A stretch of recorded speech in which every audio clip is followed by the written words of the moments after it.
This is Noise. Listener, can you hear me? Kept you waiting, huh? Looks like there's more content at pixelbenders.com. You'll have to click the link in the description below to access the site. You can send your questions to info@pixel-benders.com. If you would like to leave us a message, our frequency is 209-791-0995. Got it? Okay, you're ready to go. Alrighty. I especially like that completely unpracticed. We all teamed up on German. Dude, screw you. Like, Oh, yeah. Guys, I hate you guys right now. Oh, dude, no. I was like, I'm not sure if you guys are fucking with me or. So I don't know if you want to add this to the pre, what do we call it? The pre episode or whatever. The cold open. Yeah, the cold open. So freaking Tony, my nephew, and Jesse, my friend, they did the same thing, unplanned. These sons of bitches. Like 2-3 days ago, we did a codec. We did a fucking messenger call, right? Because they wanted me to go have lunch with them or whatever, right? And I was like, nah, maybe next time. Blah blah blah blah blah. And all of a sudden, I'm driving, and my phone, it's the messenger. And I pick it up. I'm like, yo. And Tony's like, hey man, what's up? And I'm like, no, what's up? What do you want? He goes, you called me. I'm like, no, fuck you. You called me. And then Jesse, my buddy, he goes, dude, you called us, man. I'm like, no, fuck you. Shut the fuck up. No, I didn't. And they're like, I swear to God, dude, you called me. My phone said incoming call. I'm like, shut the fuck up. Don't do that to me. Like, no. No, nice. I was like, you fucking bastard. And then I told them, we went to dinner after that, and I told them about what you guys did. I was like, dude. I'm like, don't do that to me. I mean, so wait, are you telling me you still believe that we brought up the yellow lips? Yes, you did. I'm asking legit. No, don't do that. What are you playing right now? Me? Oh, sorry, Metal Gear.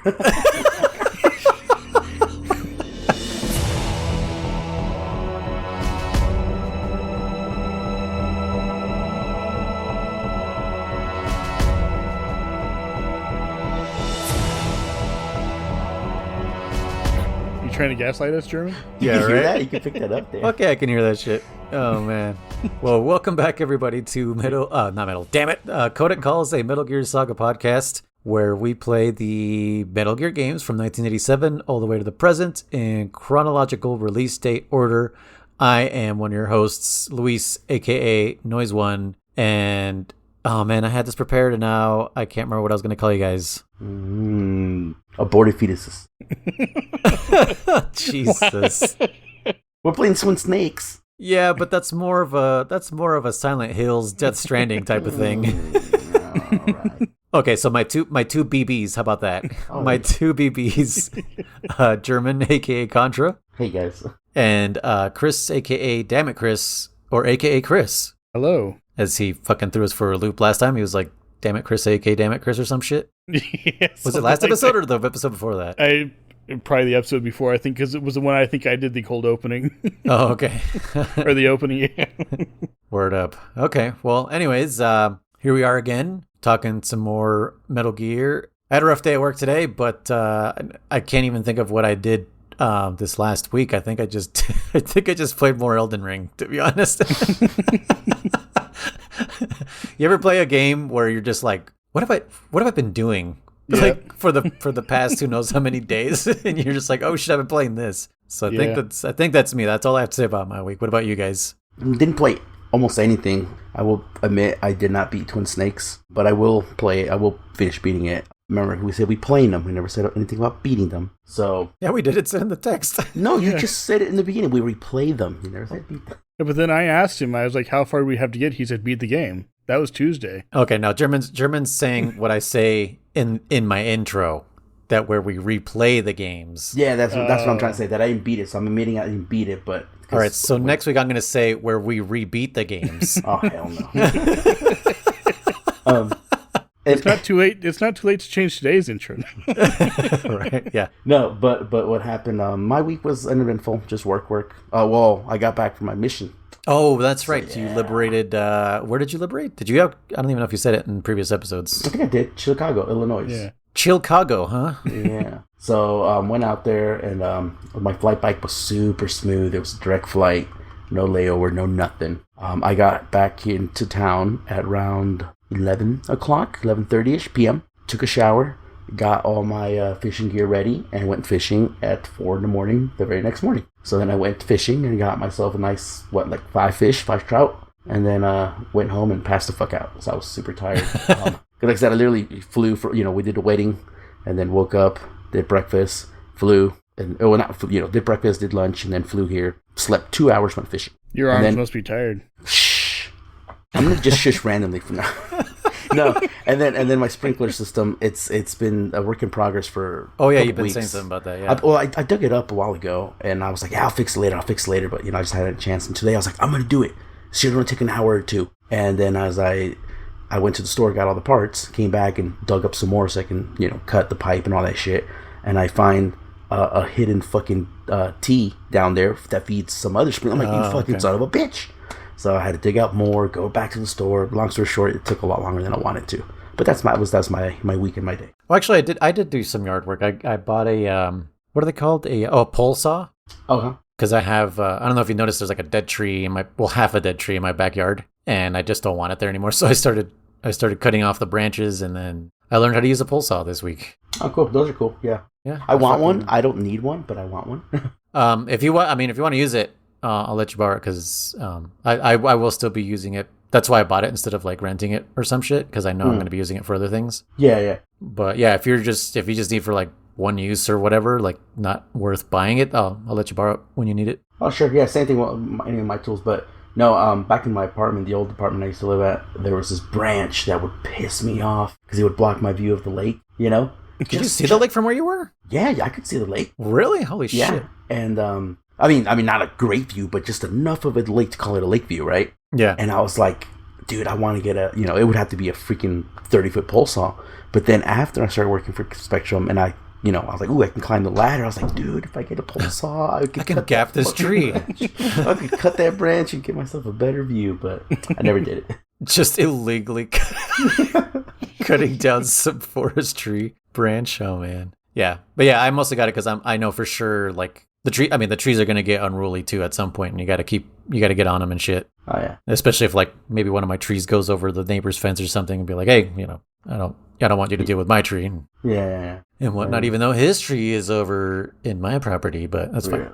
What about you, Chris? What'd you do? Well, it was a fairly busy week for me again this week. Just shopping, errands, that kind of stuff, and like the weird thing was, it wasn't anything there's no one thing that was like a big task. It was just a ton of tiny little tasks, And it was just one of those things where I'd finish one, okay, do the next, finish that, go to the next, finish that, go to the next.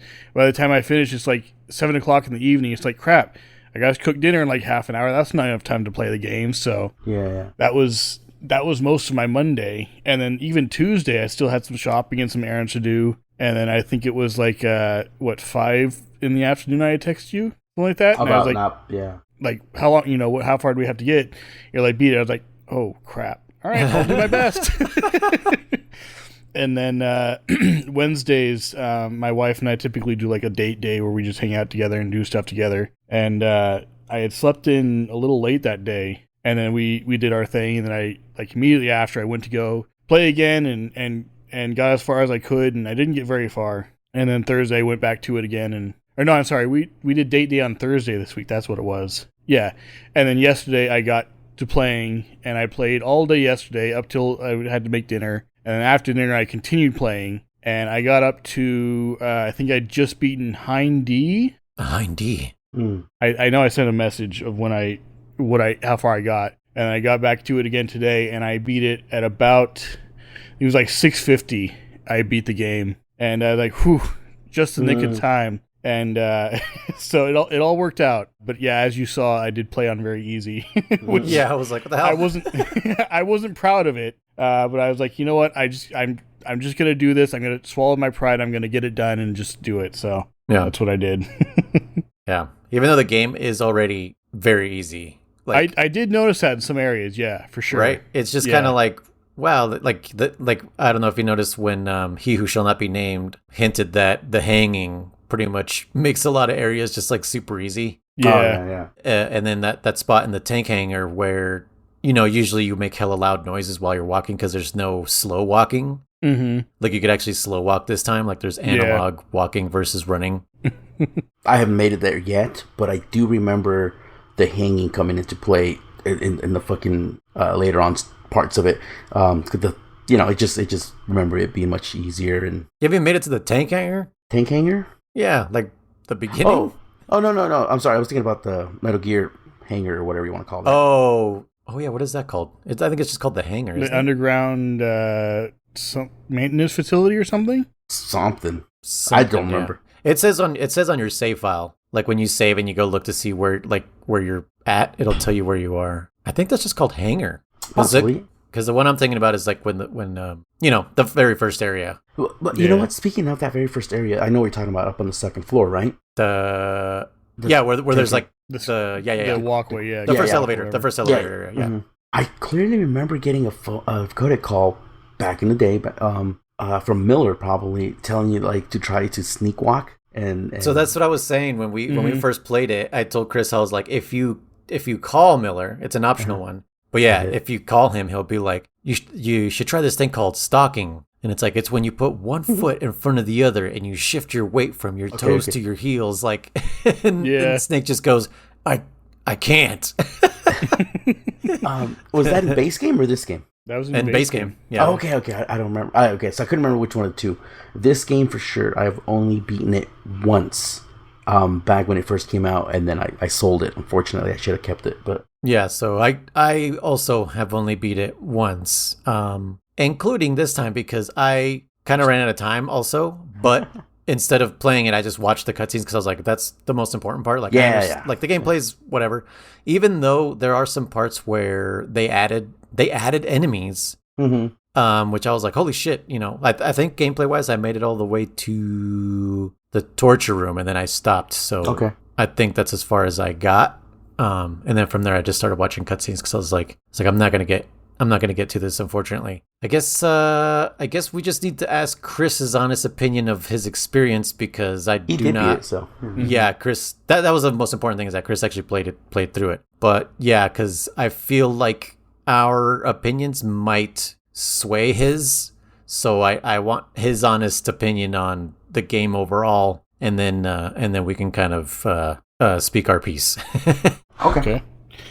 So overall, I mostly enjoyed it. I liked the we'll call them quality of life improvements that you had versus the main, for instance, the original, like you talked about, where you can actually slow walk, you can hang on ledges, things like that you had in MGS2 that you didn't have in MGS1. First person. Yeah, first person. The fucking M9. Yeah. M9 makes this game fucking cake. So easy. It really did. There were so many situations I get into, it's like, crap. And I remember the first game, like, struggling to get past or whatever, things like that. And I was like, oh yeah, I have the M9 now. I'll just knock them out and go from there. Yeah. And so as far as the quality of life stuff, I thought that was cool. I don't think there was anything I really disliked about it. I don't like Johnny's voice. I don't like the new Johnny's voice because it's I don't know. Did Johnny's voice change? Yeah. I want to say it did, but I couldn't recall if it did or didn't. I'm pretty sure it did. Does it sound like a little bit more dorky or something? It does, yeah. He sounds more like, because like in the first game, I think you remember I had mentioned like when I was in that holding cell during the torture part. Yeah. I kept knocking on the wall. Hey, shut up in there, will you? Yeah. This time he was like he didn't sound as annoyed, and it wasn't as impactful, enjoyable for me to bug him. Yeah. And even when I hid under the bed, because I did that last time too, he's like, "What are you doing under there?" He kind of chuckled. He's like, "Ha ha ha! What are you doing under there? What are you playing with?" or something like that. It's like, ew, what is this? Yeah. Like, what? This is not Johnny. I like how Chris is sad that he can't annoy him. like it's just like, you don't sound annoyed enough. I don't like this. Right? Yeah, this is boring now. You took all the fun out of it. Yeah. I even did the ketchup thing while he was looking. He's like, "Hey, what are you doing? Play with that ketchup bottle?" And I was like, "What the heck? Am I a dog or something? Like, what is this? You're not treating me like a criminal." Like, what does he originally say? He goes, he calls you an idiot or something, doesn't he? Yeah. Something like that, probably. Yeah, it's just like, what are you doing, you dumbass? Like, you're rolling around that ketchup or something. I forget what he says, but it's just like more insulting. Yeah, that was the only thing I could really think of that I didn't like. Other than that, it was just kind of neutral. Like, I noticed they made some changes to some of the cutscenes. Mm-hmm. Otherwise, I didn't really notice a whole lot of difference. I don't know, I have to play them back to back to really see those, but yeah, I didn't notice a whole lot of differences. So Really? Okay. yeah, I do have a list of things that I wrote down. Okay. So first one on the list is they changed Johnny's voice. The cutscene after the first Vulcan Raven fight was different. When the one guy is like out of the tank and you like punch him and stuff and like knock him around and everything, I thought that was pretty cool actually. Cutscene just before the ninja fight is more gruesome. Yep. Oh yeah. Oh yeah. Sure. Oh, that shit Like, was way more than the original. absolutely. Like he's just slashing people and the one guy on the end of his sword and he just kind of flings them away and everything. Yeah. It was pretty cool. Yeah. And then I noticed, and I didn't look for Easter eggs actively, but one thing I did notice, in that room where you fight the ninja, that lab or whatever, there's a Mario and Yoshi statue, as well as a GameCube on one of the desks. Yeah. It's plugged into one of the computers, and it has a little, like, the display on it when you don't have any games in there. Yeah. So I thought that was pretty cool. This being obviously GameCube port for it and everything, so I thought that was pretty cool. Exclusive, technically. Yeah. Yep. Yeah. Oh, that's true, yeah. Yeah, and originally that where the GameCube that you saw was, that's where the PlayStation is in the original one. That's right, yeah, okay. Was there anything where the Mario and Yoshi statues were? Oh. There was nothing. Okay. Well, did you shoot them? I didn't. You shoot Yoshi, you get a Yoshi sound. If you hit Mario, you get a 1-up sound. Oh. Interesting, okay. Yeah. I didn't even think of trying Not that. that one. It's just a classic Yoshi. That one. Yeah, and then you get the 1-up for freaking Mario. Yeah, you should have shot them. Huh. And then with Sniper Wolf, I don't remember the original cutscene. Was her clothing, was it just open like that before? Yes, but you couldn't tell. It was just so polygons. pixelated. Right, okay. I wasn't sure. I was like, oh, damn. Wow, okay. Chris was like, I'm actually staring this time. Yeah, right. He's like, Otacon, you have good taste.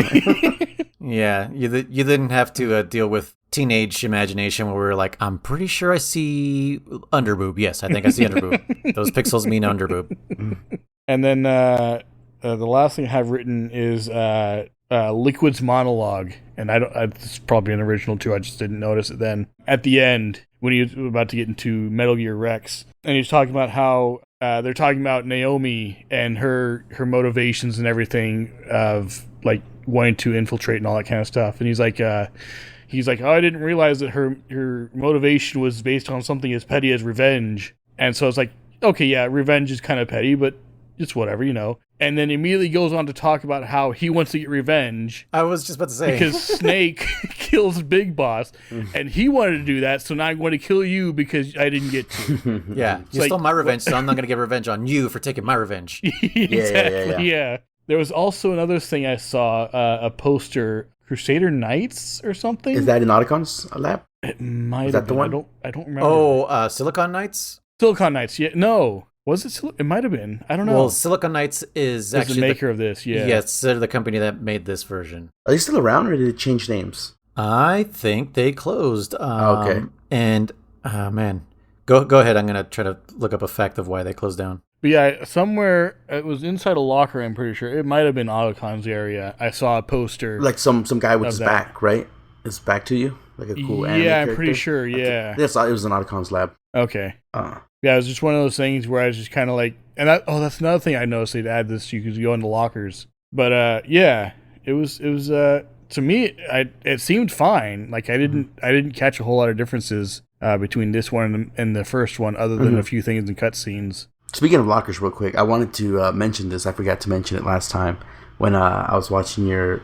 I don't know if it was live or your VOD, but the point being is you were doing Snake Tales. I think it must have been your VOD, and you literally played like 10 minutes of it, and you're like, fuck it, I'm done. And you started playing Monkey Ball or some shit. I don't remember what. But I started playing marbles. there you go. Oh, marbles. I was like, Monkey Ball. But I remember laughing so hard because like you got in the locker. Me and Noise were talking about this like on the previous episodes, like one or two before that, about how if you in the original one, if you hold L1 too hard inside the locker, you'll actually smack your face into it, making noise, and the guards will be alerted if they're close enough. And you got in the locker because you were hiding from one of them, I think. And I saw you just smack your face, and the guard goes, huh? And then he opens the door, and you're like, bullshit. How do you know I was there? That's bull. And I was like, Kriss, you fucking smacked your. We talked about this. We said they'll hear you smack your face. So I thought it was funny. So I wanted to bring that up. So Yeah. Okay, so I found what it was. This is funny and ridiculous. Why these fools shut down.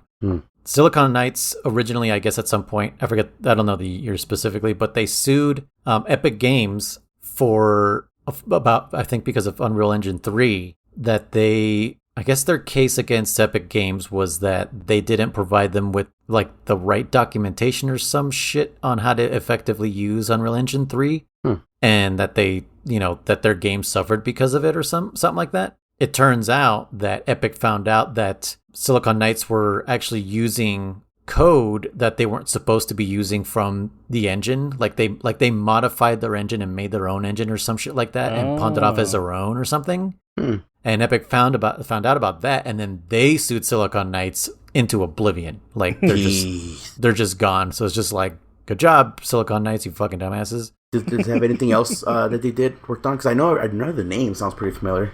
Anything else on there? They did a bunch of what's it called? I think a lot of they were pretty big into GameCube stuff, I think. So let me see. That's probably why, because I played a shitload of GameCube. Or I might just be completely wrong, but it looks like yes. Okay, so they did Cyber Empires. I don't know what that is. This is 92, 93. Fantasy Empires, Dark Legions, The Horde. That's all in the 90s. Blood Omen. And then in 2002, they made one of my favorite games ever, Eternal Darkness. Oh, okay, that's okay. Yeah, so I guess no. So they just did Eternal Darkness and Metal Gear Solid Twin Snakes on the GameCube. And then that was it for GameCube? Yeah, okay. And then 2008 they did one called Too Human, which I think that might be the game, or it might be the one after that, X-Men Destiny. But one of those two games is where they sued Epic and stuff. Okay. So that's weird, because their name sounds pretty prominent. Maybe because of this. Maybe this is the only reason why, because of Metal Gear. So I think they also did a bunch of like back-end stuff for other companies. Oh, okay. I might be totally wrong, but because yeah, I've seen that logo elsewhere, not just here. Okay, but yeah, I think that's the poster that Kriss saw. That might have been it. Possibly. But yeah, those fools are gone. Oh, okay. And it was their own undoing. Like they should have just kept their mouths shut. Another question I had. You had mentioned that Hideo Kojima was not the director of this game or something. That is correct.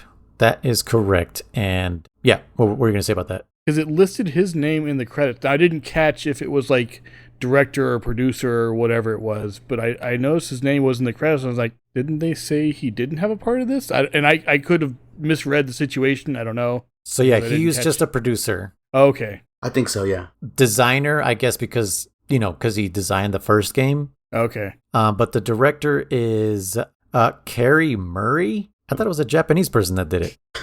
What the hell? That doesn't sound right.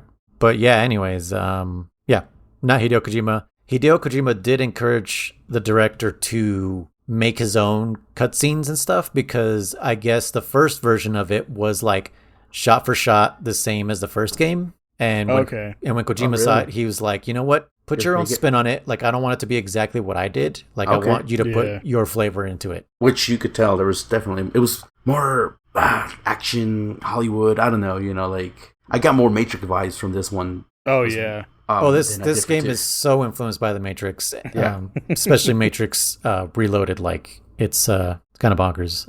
Anything else, Kriss? What do you got? Oh, another thing I noticed, and I didn't actually take note of this. I wasn't sure in the original one, did they make Liquid Snake known as soon as they did in this one? Because it seems like right off the bat, they're like, "Oh yeah, I'm Liquid Snake," blah blah blah. Like in that first elevator scene you go into. Yep, he's there. It was. You just weren't paying attention. Okay, fair enough.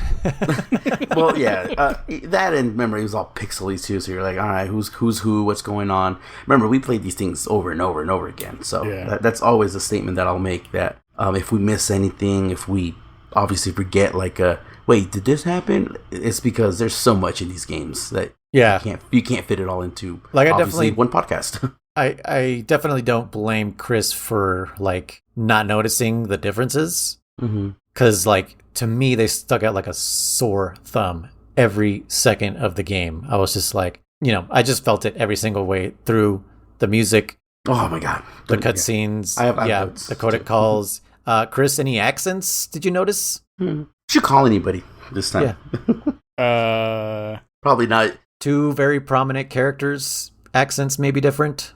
No? Mei Ling sounded the same to me. That's probably racist, but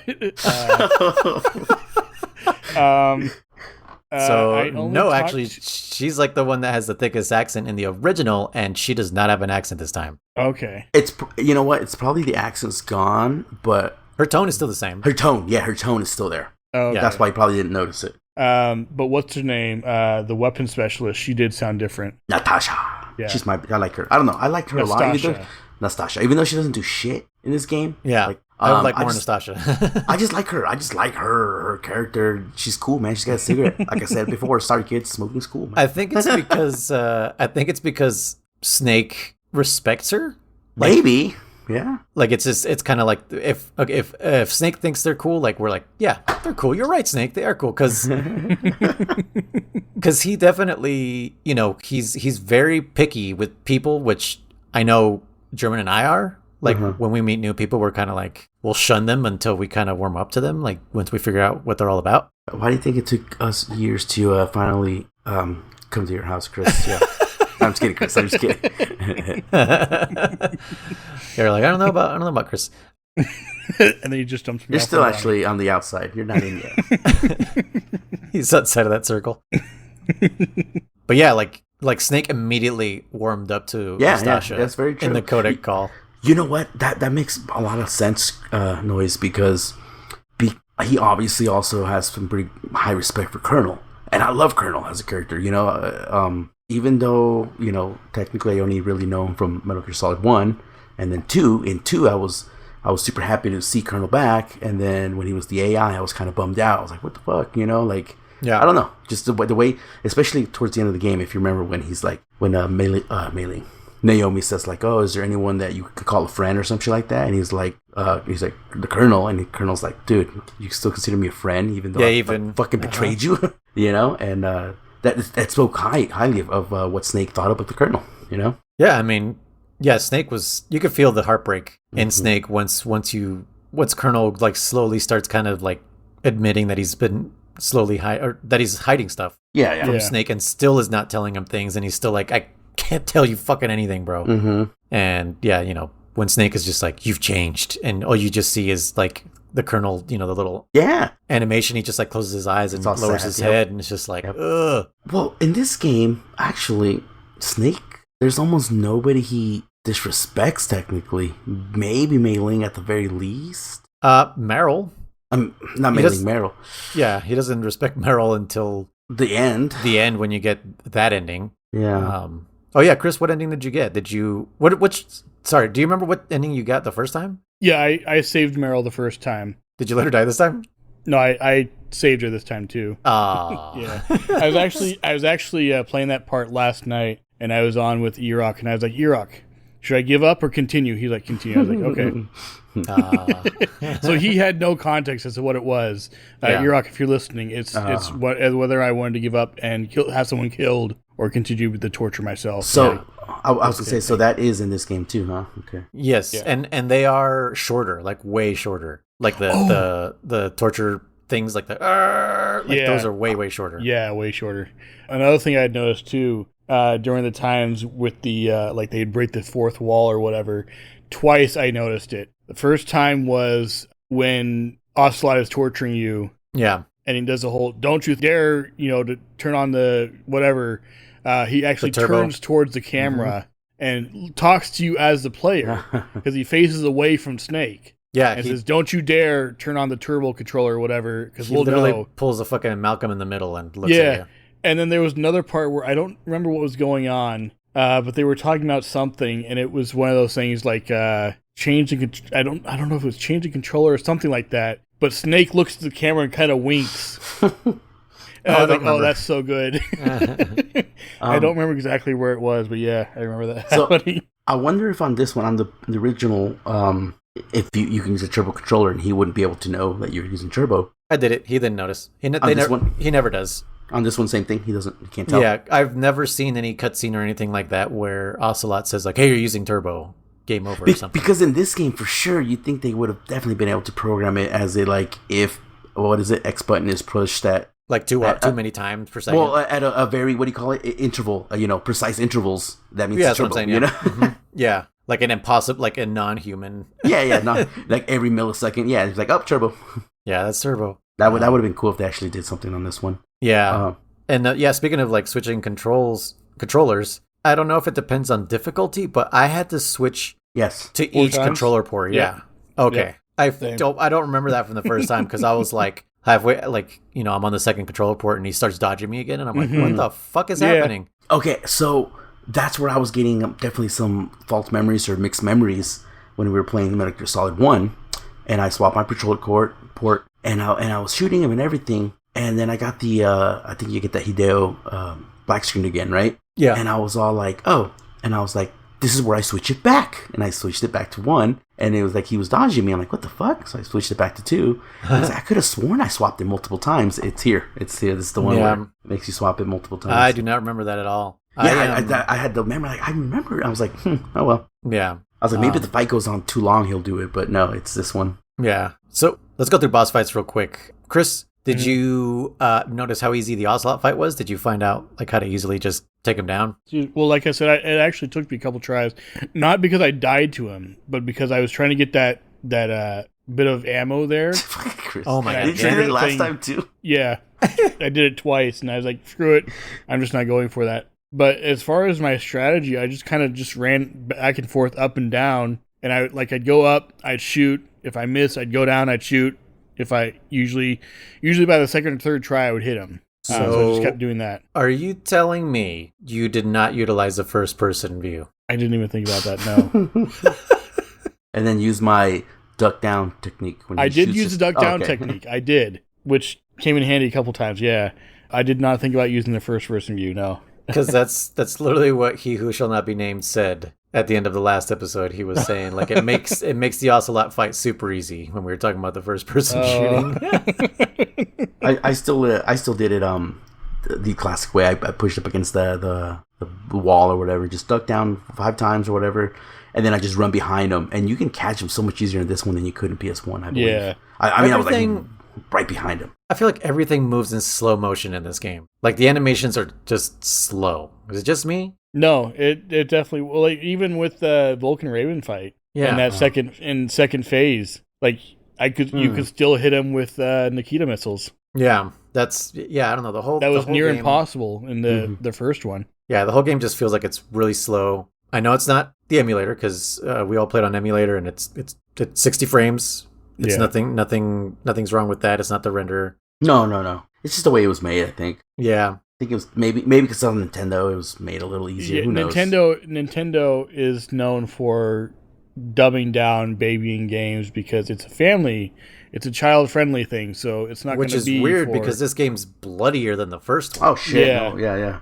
definitely. But yeah, okay. So the second fight, the tank. I didn't even think about this, but while I was fighting it, I was like, wait, he's got a stamina gauge, and I was like, that's right, you could play the whole game without killing anyone. Yeah. And I was like, well, how would I do this? And I figured, I was like, well, I guess stun grenades, right? And so I threw one, and I on the first try I accidentally threw it into the tank thing like I normally do with a grenade, and that took out a bunch of his stun, and I was like, oh whoa, I didn't know that would actually work. So I don't know if the first time I beat it, maybe I was just shooting him with the M9 or something, because I know I definitely went for that stamina gauge the first time, but I don't know how I did it. So that's why when Kriss was like, I beat the tank, I was like, did you use regular grenades or stun grenades? And he's like, regular. And I was like, okay. Because your brain wouldn't, naturally think like, hey, try stun grenades. Like, no, yeah. I only thought that this time because I was just like, maybe that now. Yeah, no, definitely. I don't remember what I did my first time. This time I did do the stun, and so I did die in this fight. The fucker kept running me over, piece of shit. But I was using M9 at first, and then it's funny because like he and he goes back in there. I thought he was falling asleep, but it kept saying guard 1, and then when I got his health all the way down, it said guard 2 or whatever came out, and I was like, I was out of bullets by that point. I was like, what the fuck, and so then I was like, all right, whatever, and then I ended up dying because he ran me over like a bitch because I kept just pushing the wrong buttons. So when I restarted it, I was like, all right. I was like, I'm going to do the stun grenades.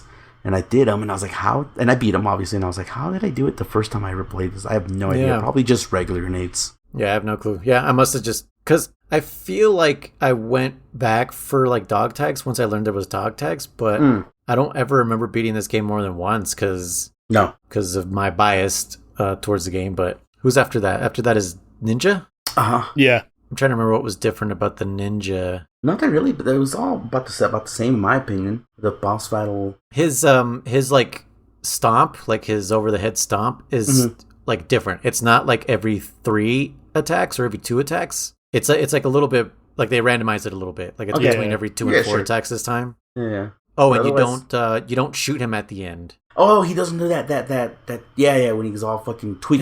His little force field. He doesn't do that. You basically just get his. Oh, I forgot about that. Yeah, that's right. Yeah, you just get his health or stamina all the way down, and then it does that cutscene. Oh, let me interject while we're talking about boss fights real quick. Something I forgot to mention last episode, and on this game I also noticed it.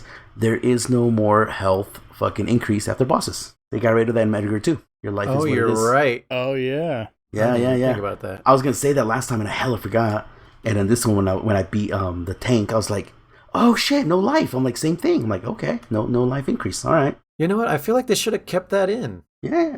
I thought it was funny that it wasn't in this one. Yeah, because it definitely does make MGS1, and I think all the other Metal Gears did that until MGS2 changed it. I want to know, did Ghost Babel do it? I don't know about that one. No, I don't think so. Don't think so. So maybe Ghost Babel started the no more health max up? Yeah. Oh, now that you bring up Ghost Babel, that's another thing I kind of forgot to mention last time because I was telling Kriss that Metal Gear Solid is called Solid because now it's in 3D. Mm-hmm. Metal Gear Ghost Babel is called Metal Gear Ghost Babel, not Metal Gear Solid. Huh. Okay. Yeah.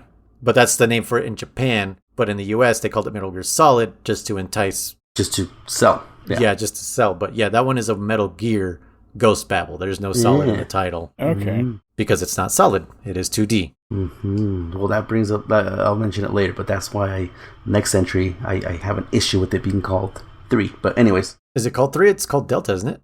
The next one's 3. Oh, that we're gonna play. Yeah. I thought you meant the next one that's coming out. No. The next one in the series is called Metal Gear Solid 3, and I always had that issue with that one being called 3, but especially knowing what comes after. So 4? Yes. Sure, we explain how numbers work. Yeah. Damn it. Okay. Anyway. It's just like, this last one was called 2, and the next one's called 3. I don't like it. I don't like it. It's shattered, mind blown. Actually, well, yeah, that we were talking about that back in when I was training for work, and they were like, "Oh, Docs is 2.5 or some shit," and they're like, "You know what came after?" And we're like, "I don't know, Docs is 3," and they're like, "Yeah, 3.0. What came after Docs 3.0?" We're like, "I don't know, Docs is 4," and they're like, "Nope, 3.1." We're like, okay. And they're like, what's after that? And we're like, 3.5? You're like, nope, Docs is 4. I'm like, what the fuck is the naming convention with this shit? It jumps. It's like 1, 1.5, 2, 2.5. Yeah. And then 3, 3.1. It's like, why are you jumping around, dude? It's not as bad as USB, though. Oh, man. USB's naming conventions are ridiculous. Oh, yeah. Like, all technology naming conventions is just like, whatever, man. I mean, like, Atari 2600? What the fuck does that mean? Yeah. Where was the other 2,599? Yeah, and then the next one was 5200, which is just 2600 doubled. Mm-hmm. And then they did a 7200, which is just 2600 more than 56.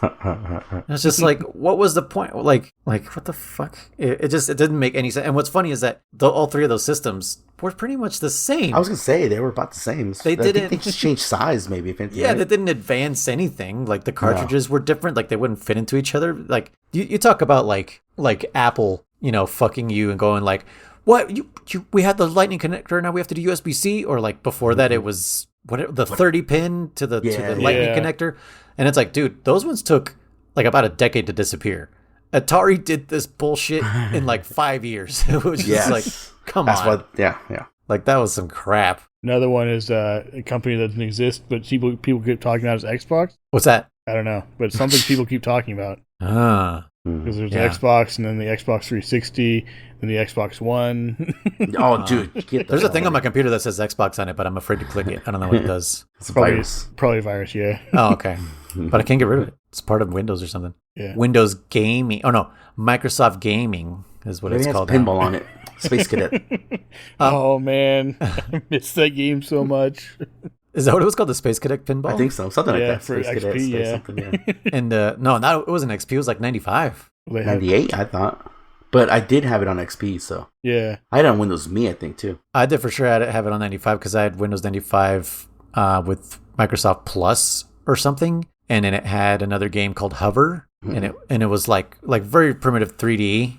And it was just like kind of like bumper cars or something. But yeah, I played the shit out of that. And the demo for this one called like Hellbender or something. And then definitely that pinball one. God, man. Early 90s PC games was fucking something else. Dude. Yeah, I mean, and I was playing Doom like crazy because that was the shit. That was the fucking shit to play on your PC. Like, I remember when like my family would be like, what are you playing? And I'm like, this shit's Doom. Oh, dude, speaking of Doom. Speaking of Doom, so my nephew Tony, my buddy Jesse bought a fucking vape pen or whatever, a little module thingy. And this fucking thing, once you're done smoking it, because these are the disposable kind, once you're done smoking it, it has a screen on it. And it has like these really... Dude, does he have Doom installed on there? No, but that's what I said. It has like some crappy bootleg of 1942, a crappy Pac-Man bootleg. Okay. And like one or two other games on it. And I was playing it with it. I was like, "This is you're so stupid. You fucking bought this, dude." He's like, "Yep." I'm like, "Why?" He's like, "I don't know, just because." And then he was like, "Hack it, man, hack it." I'm like, "Bro, I wonder if I can run Doom." And and someone started laughing. I was like, "Yeah." I told him, "It's like, dude, if you could get in here, you could run Doom on it." Dude, they people have gotten Doom to run on a pregnancy test. Yes, I know. Yeah. They've done it on everything. Doom runs on anything. So that's what I told Tony. I was like, my nephew. I was like, yeah. I was like, it will run Doom, bro. I told him about the pregnancy, about the refrigerators, fucking like the smart calculators. Yeah, dude, just fucking crazy. I love it.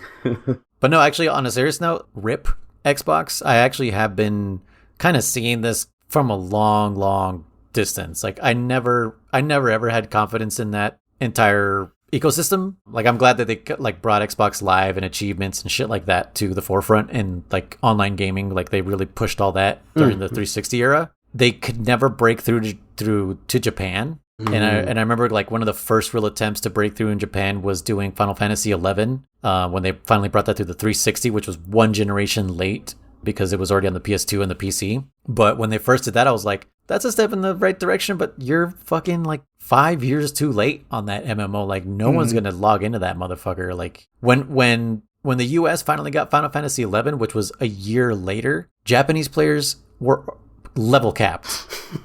Like they were at 75. And so everyone in the US was like, dude, we're getting fucking like owned by people that have been playing this for a year. Like this is crazy. And the 360 was going to jump in this? Like no way. But yeah, I don't know.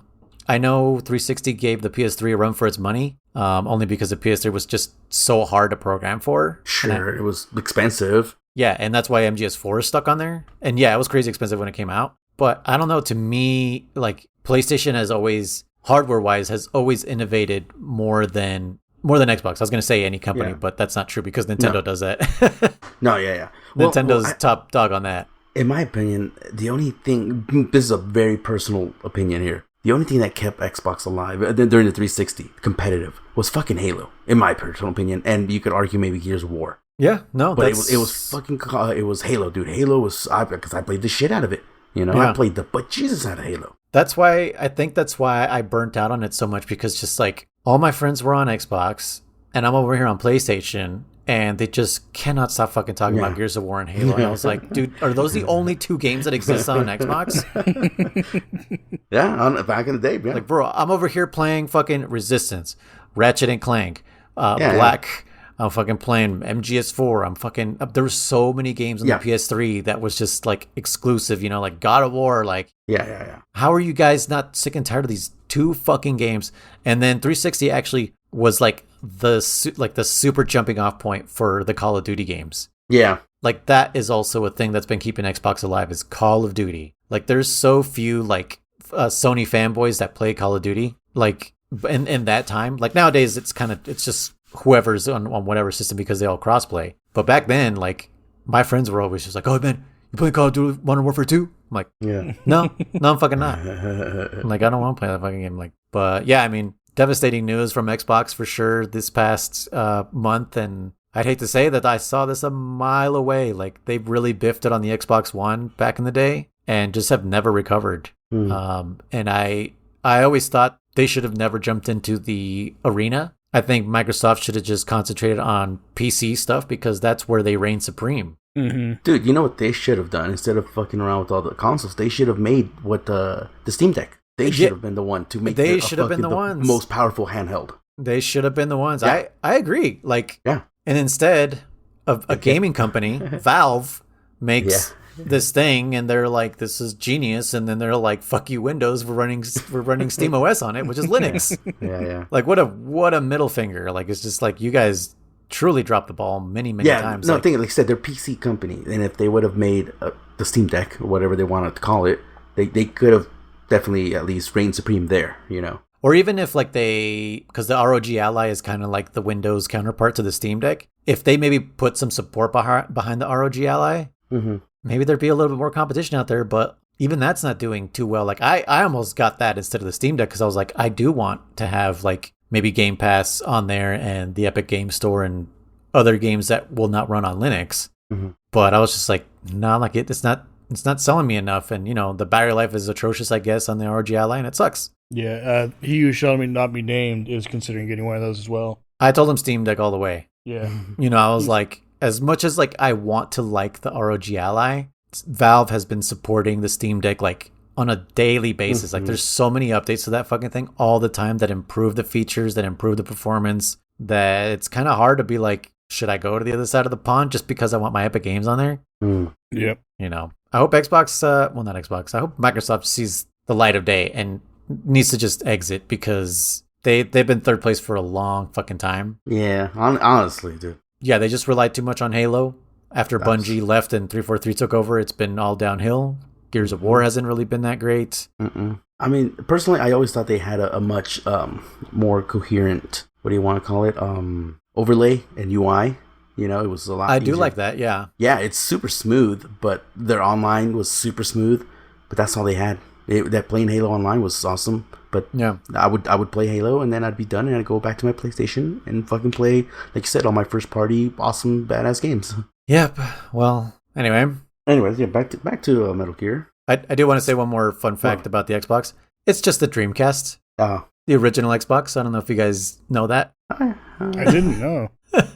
I told this to a person one time. It just absolutely blew their mind because I was like, think about the games, like the best games that they had on the Dreamcast, and then think about the original Xbox, and then think about the launch games for the Xbox. Yeah, and they were all Sega games. Yep, Shenmue, Sonic Adventure, Halo. Halo was it like I'm trying to think of like Crazy Taxi. There's like these. There's like a good amount. Rumble Boxing, was that on there? What? No, but that was like a first gen though. That wasn't like the PS2 era because that was on 64 and on the first PlayStation also because I played on 64. But yeah, I love Raiders of Rumble Boxing. That's a great game. Oh yeah. But yeah, I told someone I was like, look at the button layout on the Dreamcast controller, and then look at the button layout on the Xbox. The controller itself. I mean, it's like shaped almost the same. That giant middle section is where the VMU would go. You know. Yeah. The A, B, X, Y buttons, same layout, same colors. Just saying. Yeah, absolutely. I can see that 100%. Yeah, no, I always tell people that, and especially like Xbox fanboys, and they get real pissed. And I'm like, sorry, dude, your console is actually just a copy of a Dreamcast, which is a good console. Yeah, it was just they just brought it out too early. Like they really ignored their own Sega Saturn and then fucked themselves. It was actually a good system. I have a Dreamcast now because my original the controller port stopped working. And back in the day, I just trashed it versus saving it and trying to fix it. You know. And you know that's the first console that had Hall sensing joystick. You know what that is? No, the magnet joystick. So instead of because like normal joysticks are, how do you say, like either like they're spring action or they have some kind of like the 64 has like a kind of like a rubber band. So yeah, all other controllers usually have some kind of mechanical thing, especially like the Joy-Con, right? Like the Joy-Con has things that rub up against it and whatever. Yeah. And I wouldn't have known about this until I was finally like, look, I'm fed up with my Joy-Cons drifting. Like there has to be some kind of solution. And someone was like, oh, we came up with Hall sensing Joy-Cons. joysticks to replace your joysticks on your Joy-Cons. And I looked into that and what the technology was, and it was like, oh, it's magnets, so it never rubs up against anything. So it'll take like 100 years before your controller starts drifting, unless you treat your controller like a maniac. Don't you put it in the microwave or something? Yeah, right. But yeah, the like magnets, they're so much more accurate. They have a dead zone of 0, bro. Like 0. Jeez. And I can attest to this because I have 2 King Kong Pro controllers that I love, and I'm always advertising somebody. I advertise to Spy, and sorry, Spy, for me trying to advertise to you a controller that's way better than the PS5 controller. Like, I'm sorry.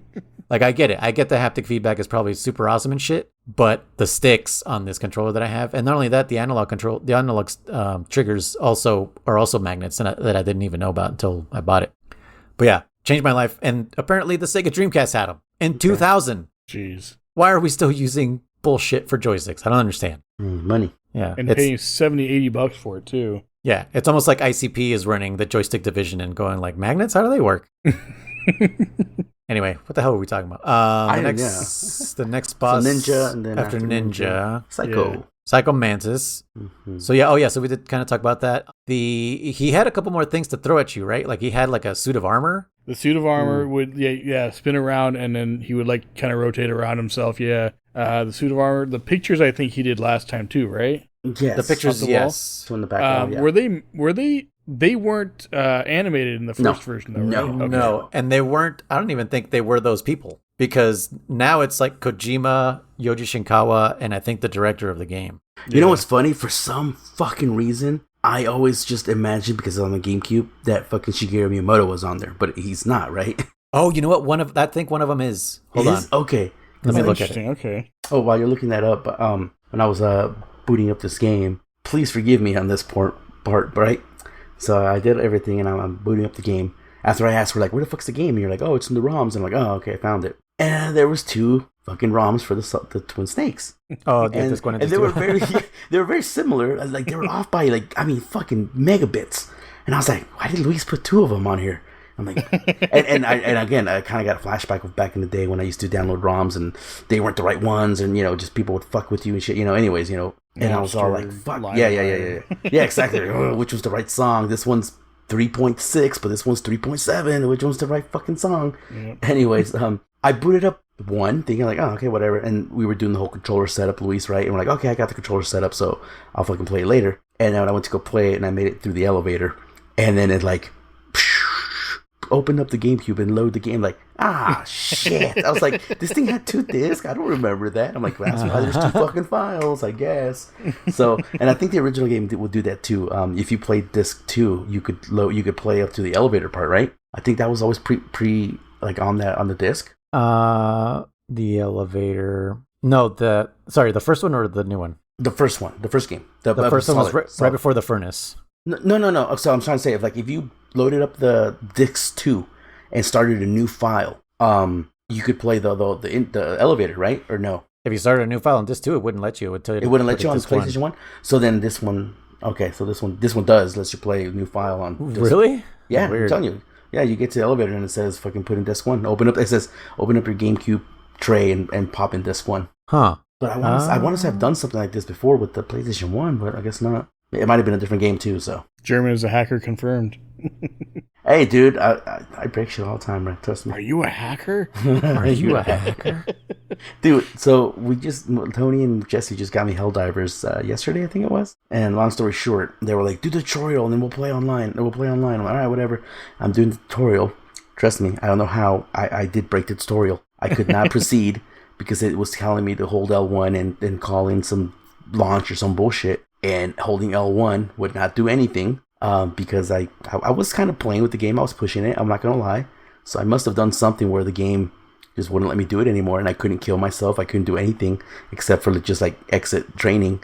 And I'm like, well, I broke the game. So fuck it. Let's go play because I don't know what the fuck I'm doing, So yes, I broke Helldivers in the training. Well, Sony actually broke Helldivers, but that's a different story. Yeah. Oh, yeah, they did. Holy crap. I only heard about it. I don't really know the whole story, but anyways. But yeah, I'm I don't know shocked that they turned that back, though. I was pleasantly surprised when it happened. I was like, well, They didn't do it all the way. Yeah. So it looks like Yoji, Hideo, and I don't know who the third person is. It's not Shigeru Miyamoto. It's not Shigeru. For some reason, I just have memories of being a Shigeru, but I guess not. Yeah. Yeah. False memories or alternate universe. Yeah, alternate universe. Take your pick. Alternate. Take your pick. Yeah. So and then there's like the 4-port thing. Oh, and that suit of armor. I want to say it's a reference to Silicon Knights armor. Knights. Oh, maybe that makes sense. Yeah, I've always thought about it like that. Because their logo is kind of like that. Oh, I feel like they also had something to do with the Resident Evil remake on GameCube. Maybe. I feel like that's where I keep seeing that logo. But anyways, and then we had Sniper. Oh, wait, another thing.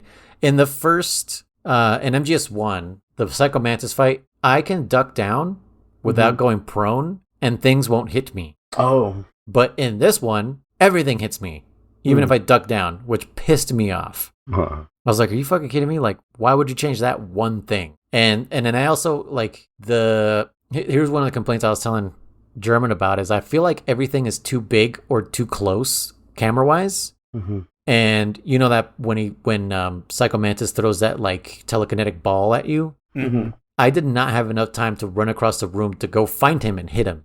You know what I mean?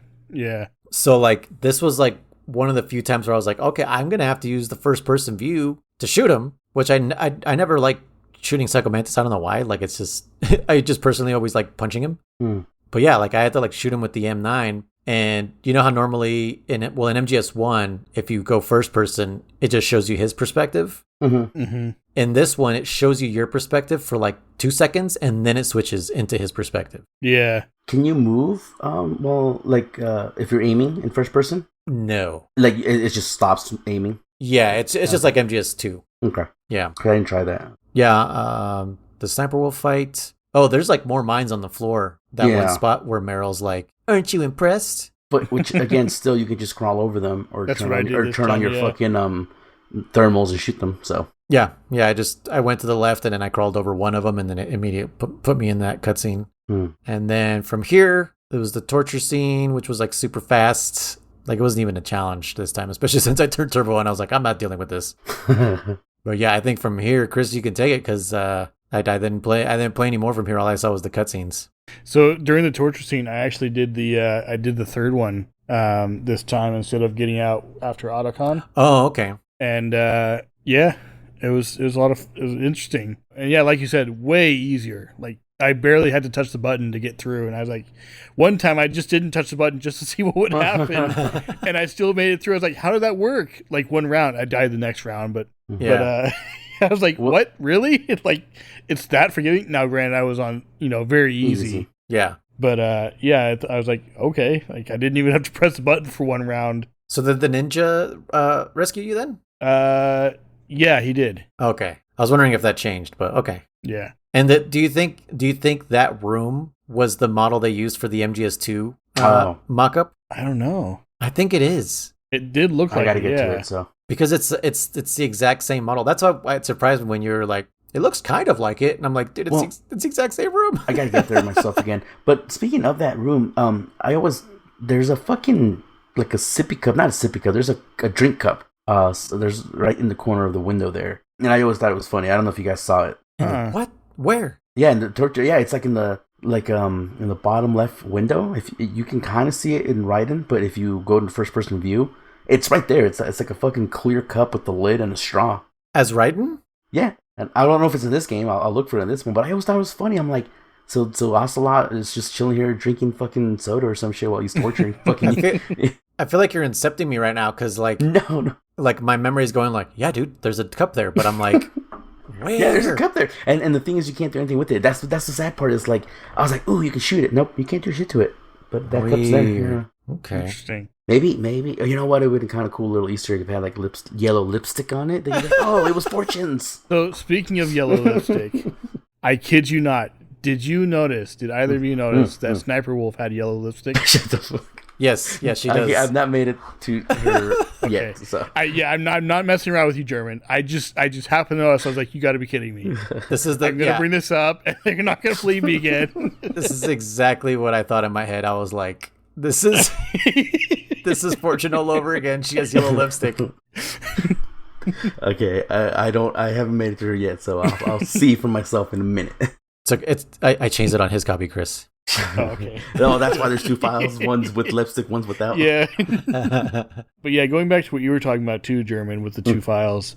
So I set mine. I don't know if you guys did this too. I set mine to change this automatically. Oh, I didn't know you could do that. What? Yeah, it's in one of the settings. I don't remember where it was, but I was going through all the different settings just to see, like, oh, what is there to change? What can I change? What So can it I just mess reads with? from the folder named ROMs? Yeah. Oh, okay. And so I did that. And so you get to the part where you go to that, like, underground furnace or whatever it's called. And it asks you, oh, change the disk. And so I was like, well, you're supposed to do that automatically. So I waited a second in case it took some time or whatever. And I sat there for like a minute or so, and I was like, okay, it's not doing it, so I'll do it myself. So, and there's no prompt to save or anything, for me, anyway. Uh-huh. It just, this thing pops up and says, you need to change the disk. It's like, okay. So I exit out of the ROM, I put disk 2 in, and I load up the save file. So the save file loads up, and you start the game. You have the wrong disk inserted. We're switching the disk. And then it did it automatically. It's like, you gotta be freaking kidding me. Oh my gosh. So it went back to disk 1 again. And where was your save? It was just at the top of the stairs. Okay. Oh. So okay. I wasn't very far away. Jesus. And then I went back down again and it says insert disk 2. And then it did it automatically. But the first time I was like, what the heck? What happened? Like what Why is didn't going you do it on the here? first time? Okay. That's- I'll look at yeah. that setting myself, but which let's just say you didn't have that setting turned on. How the fuck are you supposed to do it? I don't know. You have to just like through, because like the emulator has like the other window open. Mm-hmm. You just go in there and then just tell it to load the other ROM, and then the game will read it. Oh, okay. Yeah. See, when I did that though, because that's what I did, was I didn't actually close the window. I minimized it, Uh-huh. and I selected the other ROM, and it's like, do you want to quit this session? And I was like, no, but I guess I have to. No, there should be another option. Because that's what I saw too when I saw that elevator and it said, "Oh, switch the disk," and I tried doing. I was just trying to figure it out, and it said like, "Do you want to quit the session?" And I thought I was like, if I say yes, it'll work, and nope, it booted me out. Yeah. So the change disk Change option? disk. I see in file. Change disk. Okay. What You were just you click on doing, that? Chris? Me? Oh, Chris. Oh, you were probably opening it from the ROMs folder instead of the file. Yeah, I just double clicked on the Yeah, ROM. Yeah. that's what I did too. Okay, yeah, because I was going to say, yeah, there's a change disk option, so. Yeah. Okay. I'm surprised that it's in this exact same spot to switch discs. I almost feel like it was at a different spot, but I guess not. Yeah, no shit, right? Like the GameCube disc, be it smaller, it probably still held more than fucking the original PS1, yeah. PlayStation 1, right? Just more compact or something. Okay, so the PlayStation discs were CDs, which only held Cool. 700 megabytes. Okay. And the game totals at like 1 point something gigs. Okay. So that's why only like the last third of the game is on There. the other disc, whatever. Uh-huh. The GameCube discs, they max out at 1.4 gigs, Okay. but obviously higher It's- textures, yep. whatever else. Yeah. So yeah, that was a downfall of GameCube. Also, was just like, we want to be cute and have you guys not copyright our they're DVDs, dude. They're just DVDs. Yeah, they're DVDs. Yeah. Just cut down. They didn't fool anybody. Like as soon as they made the mistake of letting Star Ocean Online be online, people were like, this is how we can dump the ROMs, is through the Ethernet cable, and then that's how all the ROMs fucking got dumped into the internet. God, I love that. The cat and mouse Yeah. game shit, dude. You'll never win, Nintendo. You'll never win. Just give up. Yeah, well, they know that. That's why they sue the pants off of everyone now. And another one will pop up, dude. It's a Hydra. What was the thing that I don't know, it was PlayStation or something with Nintendo, that it was their safety, their anti-piracy safety was like overcome by a fucking paperclip. That's the only one. or Oh, something yeah, in the Switch? I think so. I don't fucking remember. Yeah, But it was a because you paperclip, can, that was it. You could use a paperclip to like jump your Yeah. Switch on the side where the controller, the Joy-Con goes in, and then that would you could knock it into like recovery mode or some shit, and then Something install weird. your Yeah, own I was custom firmware. like, Jesus Christ, dude, I love that shit, dude. Yeah, I mean, if they just made their games available for us to buy at reasonable prices, by the way, just gave a shit about game preservation, piracy would be a lot lower. Oh, absolutely. Like every chance I get to buy a game I've already bought 1,000 times and it's at an affordable price, I buy it. Oh, and yeah. then I don't play it sometimes, but I'm just like, I just want to have it. Yeah. Like, I own Final Fantasy IX on everything that it exists on. And I've still never beaten the fucking game. Like, I have it on PS1. I have it on my iPhone. I have it on the Switch. I have it on PC. Like, it's just, I have it so many different places. But that's because at some point it was like, ooh, it's like on sale. I'll get it, you know? It's not an insane amount of money, but yeah. Anyways, yeah, that they should have, I mean, it's a cute little box. It's a feat of engineering. I really like the GameCube. And I do like how cute the little freaking discs look. But yeah, that was dumb. Yeah. But yeah, Xbox did the same thing with DVDs. They were like, no, we're going to do HD DVDs, not Blu-rays. Yeah. Oh yeah, they lost. It's just like, ooh, that was. You got to go with the media platform that the porn industry is going to go for. That's how you know who's going to win, and that was Blu-ray. also, I mean, I'm definitely not an expert at talking this field, but from what I was looking into, I think HD DVD was technically better. But who the fuck is going to call them HD DVD? Blu-ray sounded so much cooler. The second they were both named, it was like Blu-ray's going to win. Yeah, it just sounded better. It wasn't that they were better; it was the capacity. Oh, was it? Okay. Yeah, because HD DVDs were at max 24 gigs on a dual layer, because you could have dual layer DVDs, and the dual layer Blu-ray is 54 gigabytes. And so it's just like, well, either you can have fucking, like, imagine MGS4 on Xbox.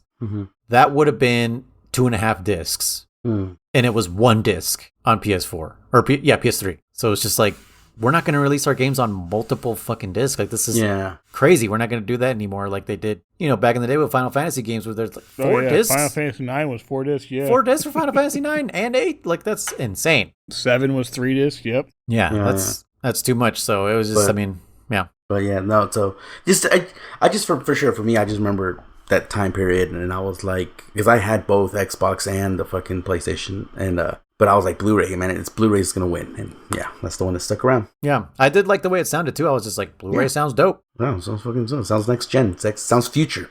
HD DVD just sounds like you put HD in front of DVD. That's literally all you did. That's what they did. Yeah, that's all you fucking did. German just explained HD. German I just explained naming conventions. Huh? Yeah. Yes, now explain DOCSIS to us, please. No. Oh yeah, people are probably lost on what DOCSIS is. That's just the version of DOCSIS. Yeah, but how what does it stand for? I forgot. Don't even say it. No. I don't remember what it stands for. But I forgot for a reason. Yeah, it's an acronym, but it's basically the generation of the internet for your modem. Yeah. Basically, so whatever generation, whatever generation your modem is, DOCSIS. What was it, like 2.4? You said? So I don't even remember. Yeah, and then 3.0, and then 3.1. That's how many. Before, yeah. Yeah, it's how many frequencies your modem is capable of using at the same time. So obviously, the more frequencies you have, the more bandwidth, not speed. Sorry, I almost used incorrect nomenclature. The more bandwidth your modem can handle. So that's why now we're like at 1 gigabit per second, which is bonkers. And we're even with 3.1, we're going to be able to push 10 gigabits down and up, which is nuts. I don't know how we're doing that with just copper still. Yeah. Anyways, this is Inside Baseball of the Internet with German and Luis. So then after this... so you're in the forgery, the Terminator room, I always call it that. Yeah. Is that after... Oh, Sniper Wolf? Yeah. What about Hind D? Oh, shit. Oh, yeah, shoot.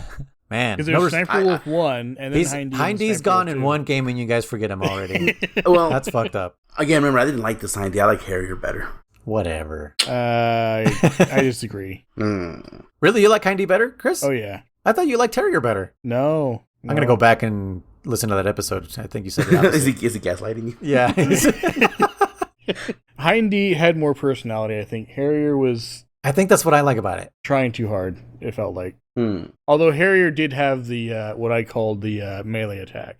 Oh, yeah, the clothesline above you. Yeah, just a missile hitting me, but... He just fucking, like, runs against the ropes. Comes back, clotheslines you. Boom. Imagine Harrier pinning you down on the ground. Or putting you in the sharpshooter. Submit. Imagine the Harrier doing the Velstrax thing. Yeah. Oh, my God. The dive bomb. Yeah. That's pretty much what it does. Pretty much, yeah. Yeah, I mean, this... I don't really remember it. So, Chris, you played it. What did it just feel the same? For the most part, it was a lot easier, obviously, because I was on very easy as opposed to normal. Yeah. It seemed to me like the hiding wasn't as interesting in this. So I don't know what they did differently where it kind of like hides down below and like circles around slowly. Oh, yeah, okay. Like it seemed different to me in this one. And I couldn't tell if that was because I was on very easy or if it was because they had changed the way it works. Yeah. But otherwise, it seemed mostly unchanged for the most part. Okay. Yeah. I don't know. I was, again, playing on very easy. And the fact that the game was easier in general, I just smoked through that no problem. But yeah, it's other than the part where he kind of like hides down below, it seemed mostly the same to me. So. And then Sniper 2. Mm-hmm. Well, we kind of skipped Four Horsemen, but you know. Oh yeah. Oh yeah. The elevator, yeah. But they I were think easy too. Yeah, they have like less health or something. I did notice because I was watching someone play through on normal, and I was like, man, these motherfuckers died fast. Yeah. Like, I think you still do the classic, just shoot the M9 and then just fucking dive into them and they'll fall asleep instantly. oh, I guess you could do that too. Yeah. I forgot about that. Yeah. You could just shoot and dive. Yeah. Legit strats. Yeah. And then Sniper 2. So the good thing about the sniper fights is you don't go prone. Yes, I was going to say, I know for sure, I haven't made it there yet, but I know that they fixed the sniper for sure. Yeah. I remember that. Unfortunately for me, like, I don't know what was going on, but like my sensitivity was insanely high when I was trying to aim at her. And I was like, it was the same for me, yeah. Was it? Okay, Yeah. so it's not just me. It might, I don't know if it's like an emulator thing or it's maybe our joysticks don't have as much tension as like the GameCube one did. You know, speaking of that real quick, maybe I'll do, because I'm still going to beat it. I have the GameCube controller for the Switch, for Smash Brothers. Oh, the Bluetooth one? Yeah. No, the USB one, yeah. Oh, it's Or USB. USB, I think? I think it's USB, yeah. Yeah, it can't be C because otherwise you plug it into the bottom of the Switch. Yeah, but the point being is, I have it, and I wonder if it'll work on this, because I want to see what it feels like on the original GameCube, because I really don't remember, so. Yeah. Oh, man, I hate that controller so much. I liked it, but anyways, we'll continue. You know what other... I realized there's 2 other buttons that controller is missing. What? Yes. I already told you, it's missing one of the shoulder buttons, and it's missing the select button. What other 2 buttons are missing? Compared to PlayStation, you mean? Compared to R3 and L3. R3 yeah, and L3. compared to modern controllers, it's missing R3 and L3. They don't have those. Oh, Yeah. yeah. Inferior. It's inferior, you melee fucking purists. Yeah. No, I honestly, I don't like melee. I like brawl. I'm one of those weird brawl guys where you would randomly trip during a fight. Is that Brawl? Yeah, that was brawl. I thought it was funny every single time. Brawl was for the Wii, correct? Yeah. So I never played Brawl. People hated it because of the random tripping that would happen to your character. Brawl. Yeah. Was that like an intended thing, or is that? Yeah. Okay. Yeah, your character would just trip. randomly just trip. Yep. There's nothing wrong with that then. I think someone did make a hack or whatever where they got rid of that feature. Yeah, they basically hacked Brawl to be melee. Mm-hmm. I forget. I mean, they fixed that part and another thing. So it's like the way it felt. I do agree. Melee feels better. Mm-hmm. Like it's more responsive. So I understand the purists in melee. Like not really down talking you guys. It's just that controller sucks. But yeah, it's way more responsive. Brawl is slower, and I do like the Wii U one. That one's quicker. And I never really got a chance to play Ultimate except for that one time that I beat our nephew because he was talking shit like a dumbass. He was like, oh man, I'll beat you at that game. And I was like, you don't know who you're talking to. And fucking, I was like, okay, get the game. I'll give you 2 weeks, get good, and I'll still whoop your ass. And totally did. Fucking, I was just like, yeah, like I've been playing this game since 64, dude. And like I said in, what was it, last episode? My 2 friends used me as monkey in the middle in Melee until I got good. So yeah, if you ain't got that kind of training, you're not gonna be doing too good. But yeah, it was pretty fun, the one on Switch. Wish I had time to play that and people to play against, because it's not fun just by your fucking self. Like, what are you gonna do? Train up your amiibos to be perfect and you still beat your amiibos? Like, whatever. Yeah. So the sniper one, I guess you can still cheese her with a Nikita. I don't even know if that's still a thing. I didn't even try. It was much easier to hit her though. Yeah, absolutely much easier. Like she didn't move as randomly as before, it seemed. Like real predictable, right? Even in the first fight. And it was done in a way that you could like actually lead the shot. Mm-hmm. And it would make sense. Yeah. Whereas in the last one, it's like you try to lead the shot and you shoot, and it would always seem to miss her, for me anyway. Yeah, it's like you had to like be even further ahead of her. Yeah. Because I've definitely landed ones where she's moving in the first MGS, but like you have to be so far ahead of her. Yeah. Like the bullet travel is kind of crazy. Well, not to mention this one shows you, even if you miss, it shows you where the bullet hits. Where I don't think it showed you that in the original MGS. I think it does. did, but it's Yeah. just a very tiny little beep. Like it's near impossible to see it. Okay, then I must have just missed it then. Yeah. You must be playing on old RCTV, man. That's why. Well, you'd be able to see it better if you had a CRT versus. Yeah. Would you? Okay, then. Yeah. I take it back. The opposite, Chris. Yeah. You're playing on a super fancy HD TV. Yeah. Yeah. UHD. 8K. UHD QLED. Yep. What was that one with the added yellow? And they were like, "Have you guys seen yellow?" Like, what? It's still RGB, you idiots! Because you're. I can't believe they sold people on a fourth color. Oh my. Yeah, advertising and technology.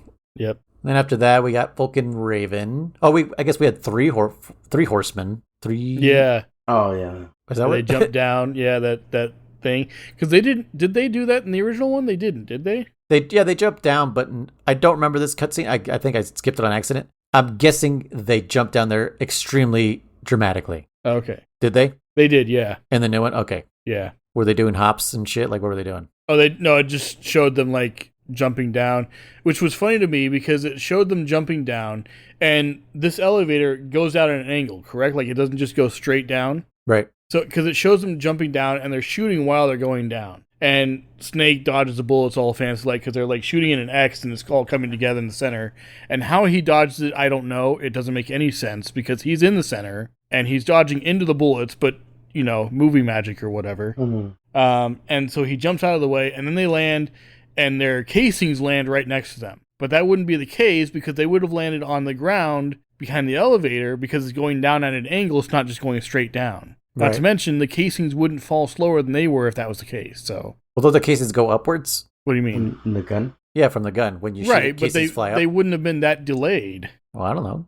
I don't either, but I don't think they would have been. I think they would just because casings weigh less than you do. Right, but that has nothing to do with gravity. Sure does. What do you mean? No. Something that weighs less than you falls down slower than you do, No, especially if it's going. Especially if it's going at an upward trajectory. Well, yeah, and you're already it does, going in a downward trajectory. It does get launched up, so very. I mean, they get launched out. I don't know if they get launched up. They get launched up a little bit. I mean, I don't remember what kind of gun it was, but We need a weapons expert. Yeah, they definitely go up. I've been hit in the face with the guns, with the casing, not guns. Not guns. This is German telling us what he had to go through to liberate Chicago this last week. I've been hit with guns. I mean, no, not guns, but like bullet casings. Also, why was I near bullet casings in Chicago? I don't know. It didn't happen really there. It's all right. Can move on. It's all classified. It's classified. Nothing specific. But yeah, no, the bullet casings at least should have landed on the ground behind them. Yeah, I agree with that. They should not be like directly right where they landed. It should have been behind them. But yeah, that was interesting. Yeah, the three horsemen. Yeah, the three horsemen. Yeah, and then yeah, like you said, Vulcan I guess is slower. Yeah, he just doesn't feel as intimidating, right? No, not nearly. Yeah, when I was watching the gameplay, I was just like, this looks. Yeah, that was one of the cutscenes I got bored of, and I just started drifting off. Not like to sleep, just like, oh, hey, look, there's a butterfly over here, kind of thing. Yeah, for sure. And then after that, Metal Gear. How'd the Metal Gear fight go? Oh, I ran through him so quickly. Oh yeah, yeah. So I did have a problem with the PAL keys. Interestingly enough. Oh no. Well, not a problem per se, but so you get the first one right, the first PAL key you put in. With the PAL keys, you put the first one in, and it's like, oh, you had to go freeze and once. Okay, so I went and did that. This time I didn't go all the way back to the snow place. I just went back to the Vulcan fight. The warehouse, yeah. Yeah, Vulcan area, the warehouse. Let it freeze, and I went back, and I put that one in, and then it's like, oh, you need to go to the furnace room. So I went back to the furnace room, and I don't know if it happened this way in the original as well, but it has transition from the frozen one to the normal one, and then the hot one. Yeah. It does it in the first one. Okay, I didn't notice that because I saw it change and I was like, oh, I can go do it now. Oh, no. So I went all the way back and it said rejected and I was like, what the hell did I do wrong? It's like, this is the wrong card key. I was like, how? What did I do wrong? And I looked at it and I was like, oh my gosh, it's the room temperature one. So I had to go back again, wait for it to heat up, and then went back and did that. But yeah, it was just, I don't remember that from the original one. But then I don't think I had it up on the original one either to like see when it would change. So Yeah. Could have been part of it. So one thing I didn't get to try out this time, I guess, there is a shortcut to the Palkeys in this version. Okay. So instead of going all the way to the furnace and the, what's it called? The fridge or whatever you want to call it. The I call it fridge, fridge, yeah. I didn't get to test this, like I said. But it says, after you enter the Palkey at the room temp, run around on the 3rd level catwalk all the way over to the right side of the room. Sidle along the side support until you see a ledge in between where you stand and the next level down. So it's talking about like the Metal Gear room. Yeah. And it says the area contains 2 pipes. One is liquid nitrogen, cold, and one is steam, hot. Shoot the liquid nitrogen pipe and your card will instantly freeze. Then come back and do the same for steam. Huh. So you didn't have to leave the Metal Gear room, which I forgot to mention that before you got there, because I was like, I want to test this. People are saying confirmed, legit, like that is definitely a quality of life thing. Yeah. Apparently, there is a shortcut to the Palkeys because probably somebody complains about that. Now, Interesting, I okay. wonder if there is, if that's just 100%. So here's the thing about that. I saw a clip on it myself recently, like maybe last week on it. But I also kind of have memories of maybe doing it or at least reading it maybe on the internet. Uh-huh. You know, maybe when I was playing the Twin Snakes, I just happened to read it in some strategy and I was like, oh, okay. But I do have some kind of memories of it. But point being is, does the game tell you about this? Like, is there any kind of conversation where someone kind of hints at it and then they're like, fuck it, you know? It'd probably have to be an optional codec call. That's what I meant. Optional, yeah, Chris. Like not in the game. I meant like if this is your first time ever playing this game. Like right now, unfortunately, I haven't really made a bunch of codec calls, even though I should be, just in case there's anything different. So when you get there, you should do that. You should go to that ledge that they're talking about, and before you shoot those things, call and see if there's an unscripted one that will tell you like, hey, look, that looks like liquid nitrogen, and that one looks like steam. Can use it. Yeah, I'll definitely try it. But yeah, that's what I was just thinking. If it would do anything. Because I totally forgot about that shortcut. Otherwise, I would have mentioned it earlier. But another thing I noticed that's different between the original Metal Gear Solid and this one was when you walk in that room. The first time I didn't have any problem with those cameras ever catching me. Yeah. This time I could not, to save my life, get by those cameras without them seeing me. Hey, Chris. That one that's right above the door. Can I tell you a secret? You chaff grenade. You can shoot the cameras like you can in MGS2. I know. I just ended up using chaff grenade, but yeah, it was just like I could not get past that camera. Yeah, but bullets save work me. too. Okay. They work forever. But bullets are permanent. Well, yeah, eventually. So what I did eventually, because I got tired of using you know how the chaff grenade, if you read the script for chaff grenade, it says that it sends up a bunch of little metal fragments to cause magnetic disturbances. Mm-hmm.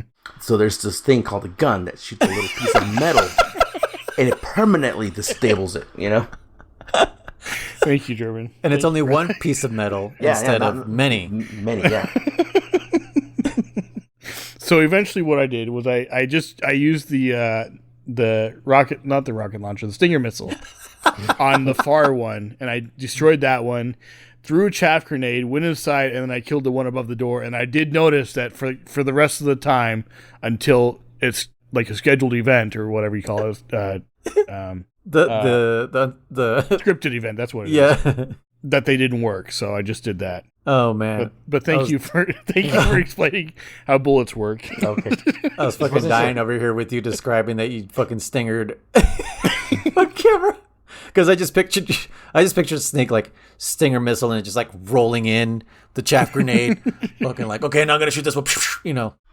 Well, you should remember, Noise. That's what I did in the first playthrough too. Was I used the Stinger missiles on the cameras? Right, but you remember that we told you that this is running on the MGS2 engine where you can now shoot cameras. True. I am glad that they kind of made it that way where, yeah, they're permanently disabled. Yeah. Unless, like, maybe you, like, reload the entire room. Maybe they come back. Like, who knows? I think, no, because even when I went to... Oh, yeah, when you left all the way to the furnace. Yeah, when I went all the furnace and came back, they were still disabled, so... Ah, sick. Oh, and did you notice also the part where when you gotta, like, run up all those stairs? In the original, there's a camera that catches you. Mm-hmm. And so, remember, German, we were like, why can't we, like, destroy that camera? And that's because it's, like, it's part of the scripted event. Oh, yeah. In this one, there's no camera. It's lasers. Yeah. It's a laser fence. So that kind of, like, undermines us. And it's just like, oh, yeah, motherfuckers? Well, here's your reason why you can't pass this part, because there's lasers. Like, okay, fine, I guess. Yep. Hey, so hold on. So I'm just gonna say this. I just got to the Mantis fight real quick. Dude, that cutscene was fucking dope with him fucking making you trip out and shooting fire at you. Oh yeah, I forgot. And Yeah. fucking the picture, one of the pictures all fucking bloodied up and like his face is missing. So again, I do feel bad that I didn't make it that far for this game because but like you said, I think the coolest part about this game is the cutscenes as of right now. So I was already impressed by those cutscenes. So All right, and Chris, you said you made mincemeat out of Metal Gear. Yeah, pretty much. Mince gear. Yeah. So yeah, getting that radome was easy. The cutscene with Fox was slightly different. I think I could be remembering wrong. How many times did you watch it this time? just actually twice. Actually. Yeah. Oh wow. Yeah. Maybe that's why you right. noticed it was possibly different because you're like, man, I haven't seen this Right? 30 times in a row. But he seemed like he used a blaster more in this one than he did the first one. Because I thought he only used a blaster when he was pinned up last time, didn't he? Or did he use it more often? No, I mean, everything is shot up to 11 in this game. The way you remember it in MGS1, this one's like at 11. Okay. Everything is just like way more. And I'll get to that once we finish with the bosses. But yeah, there's definitely more action and stuff. Yeah. Yeah. Breeze through him, and then it was the fight against Liquid on top of it. I accidentally got his name tag or dog tag, I guess from knocking him off the edge is how you get that. Whose? Liquid Snake? Oh, what? You got his name tag? His The dog dog tag? tag, yeah. Yeah. Well, I mean, you're supposed to knock him off, but Well, that's- You know what? Because it's a fist-to-fist fight, so it Yeah. must just be scripted. I yeah. have no idea. guess. The only time I noticed it happened was when he was knocked off. So I don't know if that was a coincidence or if it's like I don't Knocked know. off before he died or after the. No, before he died. Yeah. Oh. So you know how you like if you're close enough to the edge and you hit him, he falls off. He grabs on the edge. But yeah. I thought you meant like, once you beat him and he falls Oh off. no. Yeah. It was Okay, so that's how you get his yeah. dog tag, I guess. Okay. Yeah, found that out quite by accident, and then beat him. I think that took 2 tries as well because the first try he kept doing that rush thing, and I kept timing my punches wrong to try to hit him back. Yeah. And ended up beating me. But yeah, I beat him the second try, and then that whole cutscene with the Meryl happens, and you get down and get to the bottom, and even though you won't survive the fall, Yeah. and then we got out, and I got the got 2 rations, and then You didn't get there's the that third one? whole- I didn't see. I don't remember where it was. No, because I I got don't know if the it one. is in this one, but yeah. Oh, that's right. You had to go back out that door, huh? Yeah, That's so right. there's one Okay, back out that's- the door, there's one by the stairs, and then one by the Jeep. Yeah. So I got the one by the stairs and one by the Jeep, Oh, okay. and then the whole chase thing happens. Obviously, on very easy, it was much easier. Would you say very easier? Very easier, yes. And then the story ends, and he dies. Which when he died last time, we were still trapped under the Jeep, weren't we? No. Yeah, were you? everyone was trapped under the Jeep. Yeah. Okay. And we then weren't in this one. yeah, it was so everyone had gotten out and then They were like standing face to face as if they were gonna like start fighting Kiss. each other. Yeah. I mean start fighting. Yeah, sorry. And then he just kind of like falls over. It's like, okay, that Yeah. was kind of the word. To me that scene represents the entire game, and I will get into that. Yeah. Very anticlimactic. That's what I was thinking. Yeah. Yeah. Naomi's accent is also missing. Okay. Yes.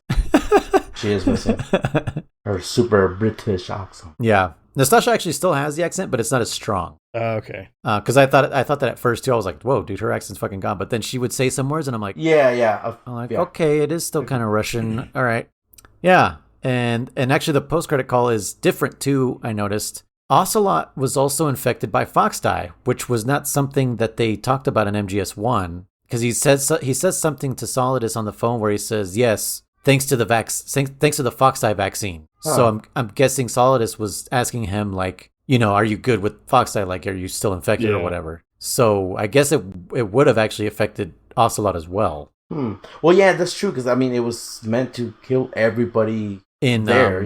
in all the genome Foxhound. soldiers. Yeah, I guess the fox die, not freaking snake die. Snake dye, It was gonna kill DARPA die, It was gonna kill DARPA. Kenneth dye, It was gonna kill everybody. but not Otacon dye. Not Otacon. Nope. Not Meow Meow. He died. Not meow meow. So that's basically kind of the gameplay part of Metal Gear Solid Twin Snakes. So you say overall you enjoyed it? Yeah. Okay. No negatives besides the Johnny? No. No, Johnny was the only negative. Other than that, it was all pretty much either neutral or good. Okay. And German, you haven't played all the way through it again, but but you were saying you are liking the cutscenes? the cutscenes I'm digging. I'm digging the cutscenes. So I have some notes real quick. Let me put the last two mine real quick. Okay. Well. So even though they took the engine from 2 more or less and put it here, I thought it was funny that in the very beginning, you still can't swim. You can go back in that water and he'll just walk at on the bottom of the water. Yeah. So I thought it was kind of funny, and especially how the hell do you walk underwater like that? I don't know. I mean, I'm not good at swimming, so I know people can control their buoyancy but doesn't it look like he's wearing iron boots? Yeah. Zelda, Legend of Zelda shit. Yeah. But I was gonna say Chris, you'll know one day. I like next podcast. I know, right? That's the next one.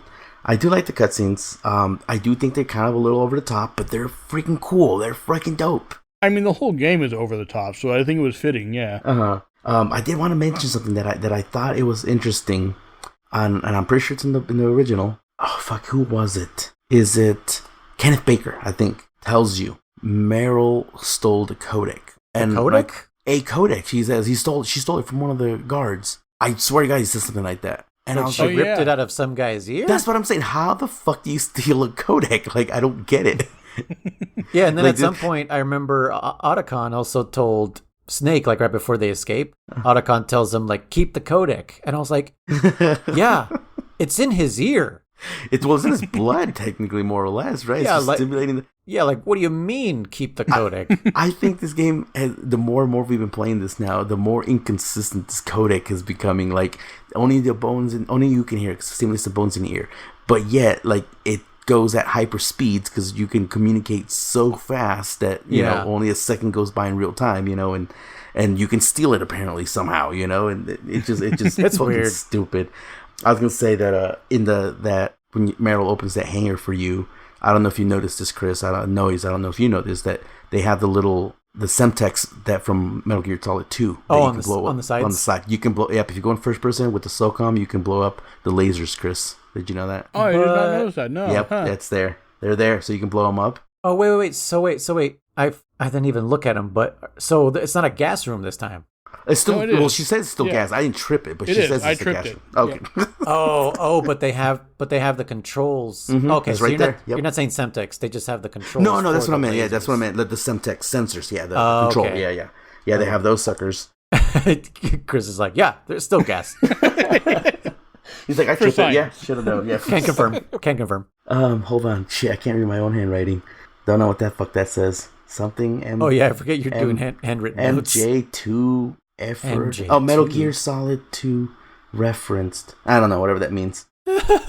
So you're saying this game references MGS2 somewhere? It was some kind of Metal Gear 2 Solid reference, but I don't know what the fuck that was. That's gone. So it looks like I put down. I put this one Ninja Cool music when he was killing all those dudes. That was pretty cool. Mm-hmm. I won't lie. It was a pretty cool beat. Oh, that was another thing in the original one where he mentioned like. What are you eating, Chris? Chicharrones. Pork rinds. Yep.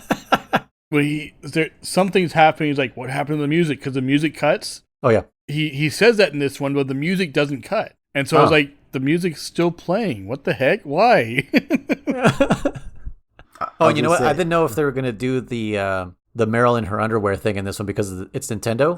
Yeah. They still do it. You still do it. You don't even have to exit the vent though. You just back out a little bit and go forward. What vent are we talking about? The no, I was talking about the catching her in the bathroom. You get there quick. Oh, okay. Yeah, because in this one, the game takes control of your character a lot more in this one than it does in the first one. Mm-hmm. Like it kind of like forces cutscenes. Mm. So yeah, you don't run all the way down into the woman's bathroom. Like it just takes control right of your character right there, and then just pulls you up there. But I guess if you get to her, I guess it's got to be within a second probably because I was standing right next to the door. Yeah, same. And it still did it for me. I was like, oh, okay, good. GG Nintendo, you were still cool back then. Yeah, you're still dope. In the vent you don't have to crawl all the way out. You just crawl back and forward. And she does actually different poses. I think on the base game she has 3 different exercises. 3, yeah. I think this one she had like 4 4 Oh, or okay. 5. Yeah, there are different ones for sure. There's one of them where she does like some kind of like a what do you call it, Jean-Claude Van Damme split, and then she like looks up at the ceiling,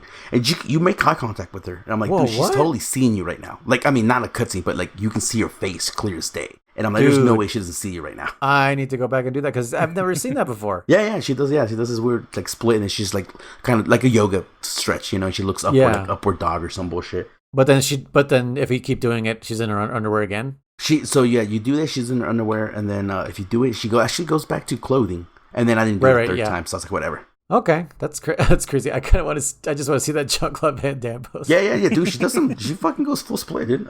Starts fucking with a medicine ball, smacking her abs with a medicine ball. Like, I miss those movies, dude. Just hearing Jean-Claude Van Damme taking a hit to the stomach. Awesome. I was gonna say in that cutscene with the ninja, the dude that gets split in half. Oh, dude, I forgot about that.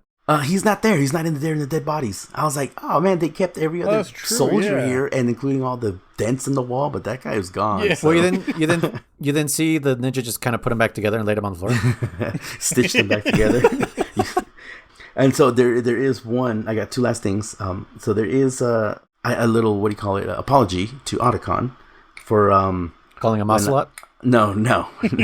For when I was I made the comment about him like, oh, how dare you, Emma? You know our family's history with the... And I was like, dude, you were working on Metal Gear, blah, blah, blah.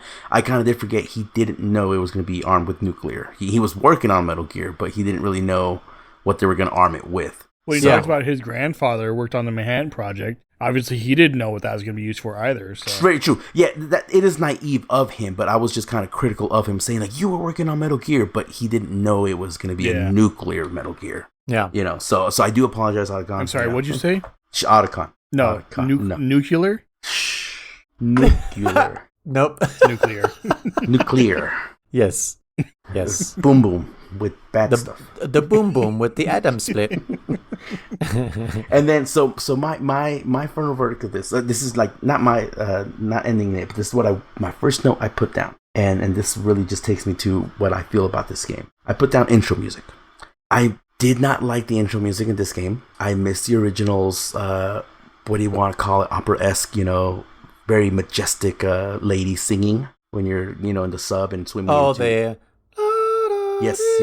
Yeah. Mm-hmm. I love that, right?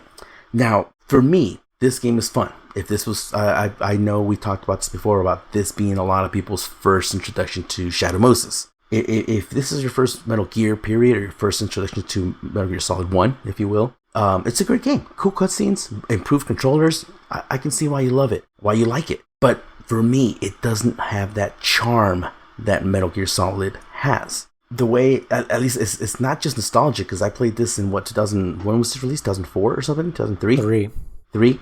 So, Metal Gear Solid was only 4 or 5 years old, so it wasn't any kind of like retro nostalgic going on back then either. When you booted up Metal Gear Solid and you get that song, and to me it set the mood that you're playing a legend. You're gonna play this epic quest, this epic saga, this epic what's the other word I'm looking for? Like a tale, that set the mood for what Metal Gear became. Like, in my opinion, when people think about Metal Gear, even if the only Metal Gear ever played was 1, you know Shadow Moses. Like, it's a name that just kind of hits the spot. Does it make sense what I'm trying to say? I feel like this one was just kind of like a quick, not so much quick cash grab, but like even the alert music when you get caught. And those fucking 2 guards appear out of fucking nowhere. They just fucking teleport in. Oh, when like instead of like in Metal Gear Solid 2 where they come in through a door. Yeah, no, they just fucking spawn in. Yeah, those fuckers they're there. Even that music was like, and I was like, what the fuck is this shit, man? Like, I don't know, I just couldn't dig it. Like, to me, Metal Gear Solid 1's music and theme, even though it looks obviously crappier, even though the controllers are still sucky, it's still very, very special. It set the mood, and I like it better than this one because of that music. It just hits better, in my opinion. And like I said, I love this one for the cutscenes. And yeah, I could argue the what do you call it? Controller schemes are better, and the quality of life is better. But Metal Gear Solid 1 Classic is still better for me, which might be why I sold this and why I played it once and I was like, okay, bye. Yeah. I never even owned this game. I think I rented it, and like I said, I beat it once, and I was like, "Yep, that was it. That was a game." Mm-hmm. I'm sure you guys have been hearing it in my voice this entire time, but I hate this game. I do not like this rendition of Metal Gear Solid. I was really excited for it when they announced they were remaking it for the GameCube. I was like, "Oh shit!" And they showed off all these quality of life improvements, and I was like, "Sick!" And I do like the quality of life improvements. However, it makes the game too easy. Like we said, with the climbing or the hanging and the even the stalking. Like I don't even want to do that because I'm like, this feels wrong. Like I should be able to make noise and get caught because I'm an idiot, But from beginning to end, I could not get on board with it. Like you said, the music right off the bat is like, what is this? What's happening? This doesn't even like it takes all the feel out of it. Yeah. That because it's not nostalgia, like you said. It's just imagine watching, let's say, the very first Star Wars movie, right? Episode 4, A New Hope, and it's that whole intergalactic battle, and they're those dudes with the weird backwards cap helmets are all facing this one door, and they're waiting for it to open because they know someone's gonna come through it. And when that fucking door opens, it's Darth Vader, and imagine that the Darth Vader music is not playing. Mm-hmm. And it's something else. And it's something else more modern with more modern instruments. And it's just like... It's just fucking straight up techno or some shit. Yeah, because that's what this whole soundtrack is. This whole soundtrack is very techno. Yeah. Very... Like, I don't know. I was just like, what is happening? It doesn't feel like it has any soul whatsoever. And I don't like the cutscenes. I don't like any of the cutscenes. Okay. Uh-huh. I'm really surprised that you like them because to me, they're insanely over the top. Well, we just got done with Metal Gear 2, so See, and I was thinking about that too. I was like, am I just saying that because Metal Gear Solid 1 wasn't that, and Metal Gear Solid 2 was? And I think back at the Metal Gear Solid 2 cutscenes, and they're not like this either. These are way more over the top than Metal Gear Solid 2. Yeah. And it made me start to feel kind of bad for people that started with this one and then went to Metal Gear Solid 2 and kind of went like, hey, wait, where's all the high octane, ninja kicks and flips and bullet dodges? There's so many bullet dodges. I was gonna say, actually, one of my notes does say snake ninja, and I know what it is now. It's when he dodges Ocelot's bullet in the fight room. He dodges that shit, dude. He does like some crazy ass fucking backflip, like 10 feet in the air. I'm like, what the fuck? He does like Spider-Man 1. Yeah, dodges. He does. When he's dodging fucking Green Goblin's ninja stars or whatever the fuck he's throwing at him. Yes, it was that dramatic. Yes. It was it was silly, yeah. Yeah, like it's too much. Like the only time Snake does a flip, by the way, in the first Metal Gear Solid is when Vulcan Raven shoots from the tank. Yeah. And Snake does just one backflip, by the way. I don't remember exactly how many he does in this one, but just a lot. Yeah, just one backflip. Not even a backflip. He kind of like he jumps backwards, his hand hits the floor, and then he lands on his feet. And that to me was badass because I was like, sick. He dodged that bullet. Yeah, he dodged a fucking cannon shell. Shell, yeah. Like I'm good with that. But in this one, it's like not only did he dodge this shell, but check out how many flips he did at the same time. And I was like, dude, the Matrix Reloaded influenced this game negatively, in my opinion. Like just way, way too much. And I didn't remember how many slow motion snake dodging scenes there was in this until I played this again and then finished the rest off with just the cutscenes. I was like, whoa, dude, this is too much. Like, especially at the end where, when you're clashing the two Jeeps together and then, it's finally done. And I was like, okay, I'm done watching this, right? No.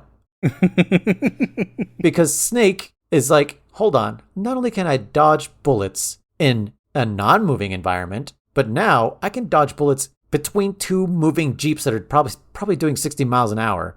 Watch me dodge all the bullets. But not only did I just dodge all these bullets, but I also fucking roundhouse kicked this gun out of fucking Liquid's fucking hands. Like it was just so outrageous. That was one thing I just remembered when I think it was his fight against Sniper Wolf, the second one. And oh man, they had that scene. Like where they're like dueling against each other with the snipers, and she shot it out of his hand. Yeah. You remember? And then he like kicked his gun. He jumps. And like perfectly landed in his hand, like already 360 no scopes her and all this. I was like, oh my gosh, really? Like that was one scene to me that was like, that's too much. That's Yeah.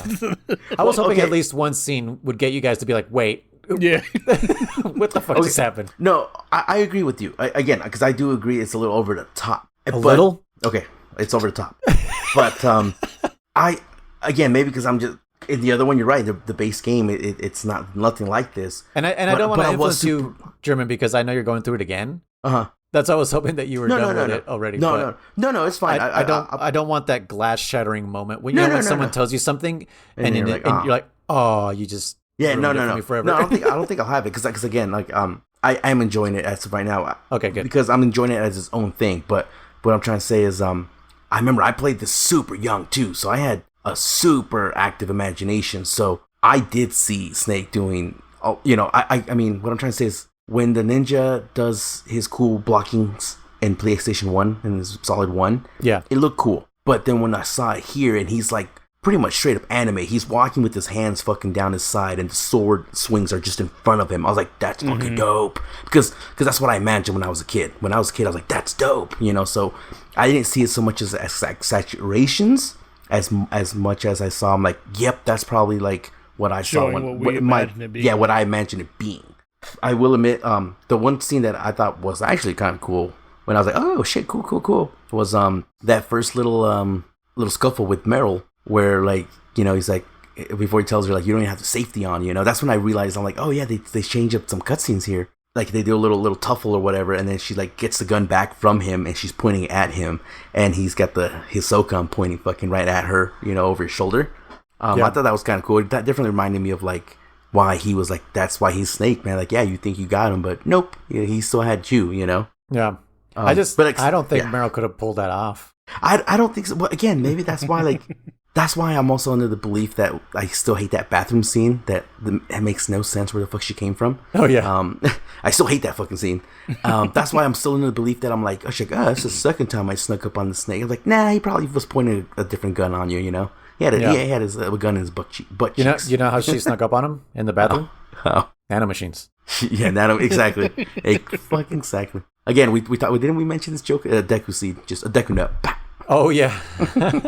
Just fucking stunned him. Yeah. No, I tried this time. Seriously, I was like, okay, I'm gonna, because all I had was bad memories of it, and I was like, okay, maybe just because I was biased and being super just hateful from the beginning. Because I came into it with an open mind the first time, because I was like, I want this. This is great that they're doing this. Again, I didn't know really who Kojima was. I wasn't really like, it didn't matter to me who was directing the game, but I felt it and I was like, this doesn't feel like the same game. No, that's what I'm saying. I'm enjoying it as his own game, like. Yeah, and that's what I tried to do this time too. I was like, okay, I'm going to go into this as this is not a Hideo Kojima game. This is a, whatever that guy's name was, I forgot his name already, Carry something. I'll try to respect his craft. And I do respect that he did do his own style, his own tone. It is insanely anime, which I don't have a problem with. But like I said, it's just... I think you mean Japanimation? Yeah. Oh, yeah, I actually can't believe they so little Easter or history, FAQ. What do you call this? Trivia, that's the word I'm looking for. I know, as you probably know this. So Kriss, apparently, if I remember correctly, in this one, all these lines were re-recorded. Yes. They didn't use the original recordings because they were so bad that they couldn't use them. According to what I know, supposedly, now I wasn't there, David Hayter, voice of Snake, actually gave up most of his pay or all his pay for it to get done. Oh, okay. That's what I ended up reading somewhere. He was like, yeah, he's like, I'll fucking do it for free. Don't worry about it. I think I did hear that somewhere. And then one other thing about I don't remember, but trivia, and there was another trivia for Kriss. It was like, oh, did you know? Did they change Johnny's voice actor? I didn't. Oh shit, I don't know, but it was their voice recordings. They're all new. I don't remember where I was going with this. But maybe I'll jog your memory. But Gray Fox is also voiced by somebody different than the DARPA Chief. Yep, yeah, that is different because DARPA Chief definitely still sounds like Grim Reaper to me. So yeah, it's still Greg Eagles. Yeah, I don't know who Gray Fox is in this one. Nah, me neither. Completely. I feel like Oh, that's what I was going to go. Thank you you did jog my memory. So, because they re-recorded all the fucking lines, god damn it, I wish they would have changed it from sounds like one of my Japanese animes. Just fucking say one of my animes. Right? yeah. And and then it's like, it's like another one is like a Japanese cartoon. Japanimation, I think he does say something like that again, doesn't he? Japanimation. Yeah, he says Japanimation again. Yeah, again. And Onotaku is a fan of Japanimation. He's like, bitch, just say fucking is a fan of anime. Yeah. You recorded and you were there. You were there. Which, correct me if I'm wrong, but I believe an otaku is technically, and this is one of those, well, actually moments. Yeah. I believe an otaku is actually technically a fan of manga, not specifically anime. Now, correct me if I'm wrong. I thought an otaku was actually just a fan of, was just nerd. Was just a fan of anything, manga, anime, fucking whatever, maybe nerdy. Okay. Gundam, okay, so just another word for nerd, depending on what you nerd on. So yeah. Okay. That's what I thought it was. I thought it was like if you just like fucking toy trains, you were a toy train otaku. If you like Gundam, you were a Gundam otaku. That's what I thought. Let us know in comments who's right, or if we're all wrong. Yeah, exactly. And I didn't say anything, so it would be you two that are wrong, not me. You're wrong for not saying anything. No, and let us know what you're an otaku of. Yeah, if that is what it means. Even if it doesn't. Did you say otaku? Yeah. Did you say taco? No, otaku. Oh. Did you say taco? No. God damn it. So now that you bring that, you actually jogged my memory on something I wanted to. I didn't write any notes down because I was like, oh, I'll remember this, and obviously I didn't. But one of the things you just reminded me of is one line that I was like, surely they fixed this, and they did not. Is oh, it's a long way down. If only I had a rope. Maybe I could use that phone. Yeah, that rope I found. Oh my god, you had one fucking chance to fix this, and you still let it. It slipped through your fingers. Damn. I couldn't believe it. I was like, oh my god. I was like, maybe this would be your redeeming quality fucking game, but no. I didn't actually get to test it, but I think I might have almost died on that part. Oh no. Because I did the you go up against the railing and press the A button to go over to hang. So I got back up. Yeah, for the rope part. Oh man, because in the original game you didn't have to press anything. You just move up. Right, but I didn't have the rope equipped. Oh. Right. So I didn't try. But I wonder if you can let go there and die. Oh yeah, I'm sure you can. Yeah. So that's funny though. Yeah, that I kind of wanted to leave that. I wanted to leave that to the end, like just my opinion on it, because mine's just so negatively skewed. I also don't like the models. The models look really weird to me. Oh, speaking, I mean they're a little offsetting for sure. I don't know if you noticed, but everybody's torso's really long. Like no, I don't think I've noticed. I noticed it mostly when the first time you see Sniper Wolf. Because you can see where her belly button is. Because her shirt's open right there and you can see where her belly button is. And then maybe almost a foot down is her waist. Is her waist and her crotch. And I'm like, what the hell? Why is she so long? And then I noticed everybody else was the same, especially after like Snake is in that torture room. I'm like, bro, from his belly button to his crotch is fucking hella long. Like, why is it so long? What's happening? His arms to me look really weird. Because it's like, I understand they're trying to make like he's got a big chest and everything. Yeah. But like his arms, like, I don't know what it is. It's like he looks like he's holding them out, kind of. Okay. Like those big dudes that have to walk sideways through a doorway. Yeah. Yeah. And it's like his arms aren't that big. And so it's like, why are they out so far like that? It just looks really awkward. But yeah, now that you mentioned that, yeah, I did notice that. Yeah. I was going to say, for me, I definitely feel they did my girl Meryl dirty. She doesn't look as attractive as your imagination. Yeah, no, not just attractive, but like I think in my opinion, it's just everybody's facial models are really weird, dude. They're very generic. For her hair, in my mind, and what I pictured, and what I know, and what I remember from the future, from NGS1, solid one. Is her hair was more reddish than this light brown they gave her, than this this straight brown. Mm-hmm. And on this one she's just brown, so she seems very just like dull versus a little redhead. Dude, she's a redhead. She's a fiery redhead, right? Yeah. And I'm not talking like full blown red hair, but it's more redder than what they've made her. Auburn, I guess. Is that? Yeah. Maybe. Is that between red and brown? I vote we stick with more redder. Okay. More redder. Okay, Mm-hmm. that's perfect. More redder. Snake's is it just me or Snake's eyes more separated than MGS2? Oh yeah. Okay. Yeah. It just I don't know. I don't know what it is. It's like I think the field of view maybe is more narrow or something, and it makes everybody's faces seem way narrow and skinnier, especially after we just played Metal Gear Solid 2. Yes. Where we're like, okay, it's the same engine. Why do these look so weird? You know what? There's more uncanny valley effect in this game than there is in 2. Yes. At least in 2 they're not quite there. You're like, it still looks fake, but in 2 it didn't look real, but it looked good. You know? Yeah. And you and knew like, it was a game. And like the mouth syncing to the voices wasn't very great. Like it was done better in MGS2, which bugged the hell out of me in the Codec Calls in this game too. Oh yeah. The animations were not lined up the way they were in MGS1. And even when like someone had like a ... moment, like their mouths would move. Yeah, I noticed that. Yeah. Why is your mouth moving? It's a quiet It's moment. a pause. Yeah. Mm-hmm. So it was literally, it just feels like it was lazy programming where they were just like, just whenever there's dialogue, move mouth. And then whenever it's like maybe emotional scene where it does have to be something scripted, then do that thing, you know? They even had an extra image for Otacon on the second sniper fight where, you know, he's like, she's a good person, you know, like don't shoot her, which was a different line anyways this time.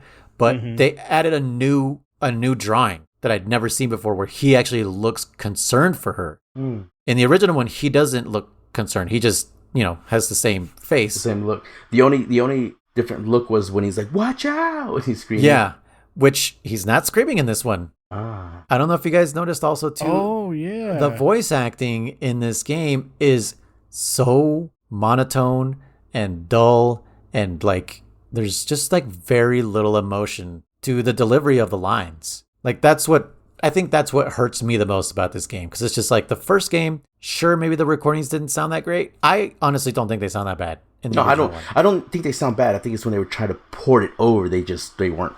Maybe, yeah. If I remember correctly, from shout out to Young Yeah, I believe he did a podcast where he had David Hayter and what's his name, Paul Edding, and all these guys on it. Either at the same time or at one, you know, separately, one by one. I think the reason was like where they recorded, it was like just some fucking room, so you could. It was a house. They were just in a house. so you could fucking hear the cars outside and shit like that, and there was just no way to fucking edit them out, so they had to re-record everything. Yeah, I don't know. It still sounds great to me, and yeah, it sounds fine. Just like the delivery of the lines are more impactful in the first one. I don't know. It just doesn't match what's going. Like Doesn't hit home. Yeah, it doesn't hit home. What I'm seeing the character model do does not match what the voice is saying. It's just the game's fucking just all over the place. There's no the pacing is really weird too. Like some lines are not, like there's big gaps between someone delivering one line and another, because in my memory I hear it a different way. And so I'm trying to like listen to this like you said as its own game, but I'm still like this. There's some awkward pauses, kind of like MGS2, where, you know, MGS2 had a lot of dead air. And this kind of did the same thing, and I was like, what the fuck is happening? Like, you don't need to take this big of a pause to make this line more meaningful, you know? I don't know. There's a lot of weird and unnecessary things. Like right now, comes in my mind right now. Do you guys remember Liquid? I'm sure German doesn't remember right now, but Kriss, Liquid doing fucking backflips on the railing at the end before he jumps in. Oh yeah. While he's talking to Snake. He does like a front flip. Yep. He's on the railing. Yeah, he's walking on the railing. He's doing flips all over the place. And What yeah, the while he's monologuing to him. While he's monologuing. That's anime. That's fucking anime shit hell right there, dude. Yeah. I think, okay, if this game was not made with regular 3D models, if it was made with the 3D models from, like, what is that Dragon Ball Z game? The Budokai? That's a Dragon Ball Z game, yeah. But you get what I'm saying, right? They're The cell shaded. Yeah, okay. If this game was made that way, okay, I think I would like it more. I think it would make more sense. it would fit in the fucking anime theme more for sure. Exactly. But since it's like realistic rendering, and it looks more grounded, everything else falls apart from it. Dude, that would be cool, man. If it would be fucking sick. I think, yeah, that would have been kind of cool. Especially that scene. If you're listening. Yeah. You know what they should have? They should have just made them all look like the Codec, just green and fucking flat. Yeah, that's one thing I really didn't like about MGS2 is the 3D models in the Codec. Yeah, I didn't like that. I mean, I didn't like moving them around. But Yeah, like I said, but I I would really just make miss him look like Two-Face. That's all I would do. Yeah, I missed the anime portraits though. Yeah, that was super sweet. But I think if this was rendered as like an anime, I think I would accept it more. Especially that scene where Snake backflips like he always does in this game and jumps off of a missile that the Hind D shot at him. I was baffled. I completely forgot that happened, and I was like, "What the fuck?" And he like redirects it slightly. Yeah, So it was so Okay, so over the top, but was it cool, Chris? Oh, it was out. It was awesome. See, I loved it. I can't find the coolness of it because of the way it's rendered, the way it looks. I'm like, no. But see, I think I'm in the same area where Herman is, where it's like, this is what I kind of pictured the original was supposed to be. They had hardware limitations. Now they're past those hardware limitations. Like when he brings up specifically the whole ninja thing, he's going to the room and he's just slowly walking, but there's like 5 or 6 sword swipes. Yeah. And the door just busts open, and it happens so quickly. In the original game, that they can't render it that you can be able to see it. But in this one, they can render it in a way that like you see that there's sword swipes, but his hands look like they're moving. They're standing still. Yeah. Because it's so fast. Maybe that I'm in the same I'm in the same camp as he is. I get that. The thing that I don't like is like now they're showing more than like. I know that there was hardware limitations and stuff, but to me, what's more effective is your own imagination. Oh, of course. I will never deny that. I know that ninja scene is like way more brutal and stuff, but it killed it for me because the first one, you all you saw was dead bodies, and you're like, what did this? Yeah. In this game, they immediately showed you what is doing it, and then Snake shows up. Yeah. Right, and so it takes away that whole creepy, ominous like. What the hell is that sound? The little which wasn't there this time, by the way. That's true, yeah. It's there very much less. It's not there during that cutscene, but it's there. I think before you walk into that room. Maybe, yeah. Yeah, but it's there. Yeah, it's there. It's just not as long as it was. But yeah, they're showing more when they should be showing less. You know what I mean? In my opinion, that brings up another thing. Just before that, when you were doing the Nikita missile to turn off the electrified floor, did you notice this? They got rid of those gun turrets in that room. You played on easy. You're on very easy. Oh, right. Okay. I was like, they're still there. Did you also notice that you only pressed one button and beat the game? I just pushed start and it said congratulations. Mongoose. It took you 9 hours to press this button. 9 hours, 50 minutes. Yep. Listen. So I am glad you guys liked it because I've heard from so many people like, oh, this got me in the Metal Gear Solid, and in the back of my mind, I'm like, seriously, this would have fucking pushed me away. Now, okay, that's what I was gonna say. So I will 1,000% agree with you. Imagination is king, and by God, I have a huge imagination. So for me, now that I saw these cooler cutscenes, I'm like, hell yeah, like I liked it, and I still have even more room still left over there saying like, what if, we saw this? What if I saw, different perspectives, X, Y, Z? But that brings to point. Could it be, because Chris, have you always been into anime? When did you get into anime? What year would you say? Dragon Ball Z, I'm assuming, right? Or was it pre-Dragon Ball? Dragon Ball Z was probably my first big one, yeah. And that was what, in the 90s? Mid-90s? No, I was a little bit late bloomer to that. I'd say probably like 2000, 2001. Okay. I was into it in middle school. 6th grade, I believe, was when I got into it. So whatever fucking year that was. So like 96, 97? Yeah. So, but even pre that, because I always suffered from insomnia, I remember I would be up at night, not be able to sleep. And one of the first anime things I ever saw was Ghost in the Shell. Let me tell you that one. That's why this game, I don't think I mentioned that. And if I did in one of the first episodes. But when I saw Ghost in the Shell at fucking 2 a.m, and I was like, what the fuck is going on with this cartoon? I'm like, this thing is fucking crazy. And whatever her name is, I think she's called Major. She fucking goes octo camo, and she's fucking ripping this mech's fucking hard shell off, and her arms rip. I was like, what the fuck is going on? That scene is so fucking amazing. Like, it's epic. And then I saw Akira. The muscles and the tissue ripping apart. It's just so crazy. No, like, it's been embedded in my brain. Oh yeah, so I saw Akira, I saw a bunch of stuff, and then Dragon Ball Z came along. So my question, and now Noise, I know you're not really into anime, right? I'm into anime. I'm just not. I'm not into the mainstream anime. Oh, okay. I thought you weren't into it. I like really niche animes. Like every time I tell people this anime, they're like, I've never heard of that, and I'm like, that's great. Okay. I'm actually happy that you haven't. Because I hear like everyone's always like you said, Dragon Ball Z, fucking Demon Slayer, Demon Slayer, One Punch Man, Naruto, Yu-Gi-Oh. Cowboy Bebop, JoJo's Great Adventure. Like I hear all these, and that immediately pushes me away. I'm like, I'm not gonna watch those because it's just I already know that there's already like a subculture of them. I feel you. And I always accidentally find animes, which is the way I like finding animes. I'm always like, hey, this looks interesting. You know, like Parasite is like the latest one that I've been watching. I need to continue that one, but I think the anime that got me into anime was it's a little mini series. It's called Photon. I think it's only like 6 or 8 episodes. I'm sure none of you have ever heard about it, but it's called Photon the Idiot Adventures. And yeah, that one kind of was just like that was like 2002, dude, like pretty late for me. So I was already in college. And so that kind of kicked it off for me. That dropped me into like Ranma 1/2, which I think Kriss knows about. Mm-hmm. I know of that one too. I didn't care for it, but I know of it. That's like my favorite. I fucking love Ranma 1/2.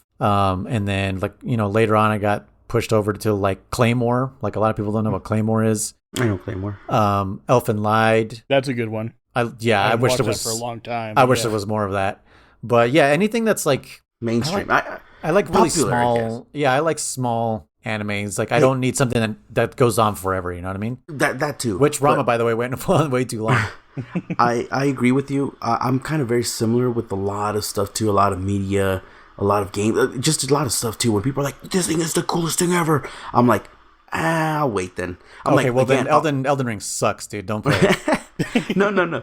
Keep talking to him about it. It's just certain. No, like that one, like that one's just because I'm like, I'm just very picky. Like I just don't have time. But what I'm trying to say is like Breaking Bad. People raved and drooled at the mouth about it, and I was like, I don't give a fuck.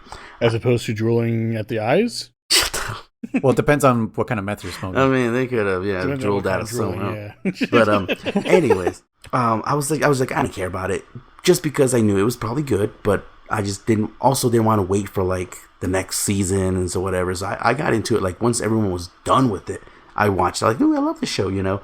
So I'm like that. I'm with you on that front too. There's a lot of shows right now. It was pretty dope watching it live though. Like, sure, I was able to watch it live, thankfully. But man, that splitting that 4th season into 2, that was like brutal. I was like, what? Really? Okay. You're gonna make us wait another year? Which it wasn't actually a whole nother year, but it was like, what? You're gonna make us months, yeah. Just for the second half? That was me with what's that? Oh my gosh, I just had the name of it on HBO Max with the dragons. Oh, Game of Thrones. Game of Thrones, yeah. That was me with Game of Thrones. It's so great. You should watch it, blah, blah, blah. And I was like, yeah, same here. I really don't want to. I don't want to. And I'm glad I didn't because I heard that the ending, I've not seen it for myself, so I can't judge. But what I've heard is the ending was very disappointing. So same here. Yeah, I mean, I watched it live from season 4 because I'd missed out on it until my roommates were like, what? You've never seen this show? And they forced me to watch it. Like, they were like, you need to watch this. And I was like, all right, fine. And I was like, this is fucking amazing. Like, it's actually a really good show. No, I know. I'm sure until you get to season 6, and then it's like, what is happening? Fuck this, yeah. No, again, it's one of those things where me too. I have not seen a single episode. I don't really know many memes or jokes about it. The thing that sucks is I can't, like, Jesse wants to rewatch it. I can't. Because you know how it ends. Because I know how it ends, and I'm this really fucked it up for me. And so that to the point being is that's why I'm like, yeah, that's a show that's like me with you with certain animes and stuff. Like I'm like, yeah, I'm sure it's good. And I'll probably eventually get to it, you know. Yeah. But right now, I don't care to watch it. But with that said, I thought you weren't into anime, so I thought maybe that's why it had influenced me and Kriss into liking this game. But no, okay. I love it. I just definitely don't consume it at the level as most people do. Because like this happens every time when I tell people like, oh yeah, I love anime, and they're like, oh dude, you gotta watch. Have you seen this? You gotta watch this. And I'm like, no. You're talking to the wrong guy. You're talking to the wrong guy. Like underground, man. I like. I like the underground stuff. I like underground stuff like Death Note. Yeah. Which I did watch that because Jesse was like, this is my favorite one, and I was like, okay, well let's watch it, and I loved it. I thought it was. It's good. I couldn't believe how good it was too, but it's good. Yeah. Yeah. I feel you. Okay, so I thought that's Chainsaw Man is one of my recent ones that I just watched too. Huh? that. You know what's pretty good too? Dead Man Wonderland. You've never seen that? Unfortunately, they didn't finish it. But the manga was it's fucking blood. It's crazy, dude. Dead Man Wonderland. Anyways, so that's my verdict in this game. I like it as its own thing. Mm-hmm. I love all the new cutscenes and even as over the top as they are, they're like, dude, this is pretty cool. But one is still my favorite. Just the classic one. Just that music, that theme. Like I said, when I hear that theme, I know where I'm at. I'm in fucking Shadow Moses. You know. Yeah. Yeah. No. My verdict is I wish I liked it. Like I really do, because the quality of life stuff is so good. Everything looks cleaner, maybe a little too clean, a little too sanitized. But yeah, it's something that I want to play, and then as soon as I play it, I don't like it, which is a personal problem of mine. You know, it's just like that's just unfortunately the way I am. And yeah, I mean that's my rating. Is I wish I liked it. I really do. I think I'm really grateful that the game came out, because it brought a lot of Metal Gear fans into the franchise, you know. Yeah, there's a lot of people that missed it on PlayStation 1. Yeah, they missed it on, they didn't have PlayStation, so they kind of like missed it, and they're like, oh, how can I get into this, you know? Yeah. And thankfully, they jumped into Metal Gear Solid 2, and then we're like, wait, where's fucking 1? Like, I ain't going back. And then they're like, oh, it's for GameCube. Oh, fuck it, let's do it. Yeah. Chris, where do you stand? Do you like it better than the original? Do you like it? I don't like it better or worse than the original. I think it's its own thing. It's hard for me to tell. Okay. Because I didn't get nearly as much experience with the first one like you guys did. Okay. So it's hard for me to compare them side by side. Okay. Yeah, you don't feel like it's not as, for me it's like jarring. Yeah. And when you bring up examples like that, like I get what you mean, because I definitely have areas in my life where I can compare two things like that, where it's just like it's night and day, or it's like, wait, what? You know, but with these, I think I had not enough experience with the first one that to me it wasn't that much of a difference to me. Mm-hmm. Yeah. So it wasn't like I said, my biggest thing was they changed Johnny's voice. I can't believe you even noticed that. I thought it was the same fucking actor. No, I did notice. I haven't made it to the Shed of the Self part yet, but yeah, I was like, oh, his voice is different. That's funny. But yeah, like by the way, when he hides from Johnny in that cell with Donna Anderson, he's up on the fucking wall like Spider-Man, like you said. Versus in the original, I think he's just behind the fucking door. Wait, what? In the original, isn't he just behind like the wall? Like, isn't he just like? Oh yeah, he totally is like on the ceiling. I forgot about that. Yeah. On this one, he's like, because he even looks over to the corners, like, sure, what are you doing in there, whatever. And then like, as he walks away, Snake's up in the upper corner, you know. I think that's what bothers me the most. Is like Snake is just super cartoonish. He's super fucking. He's a legend, bro. But not like that.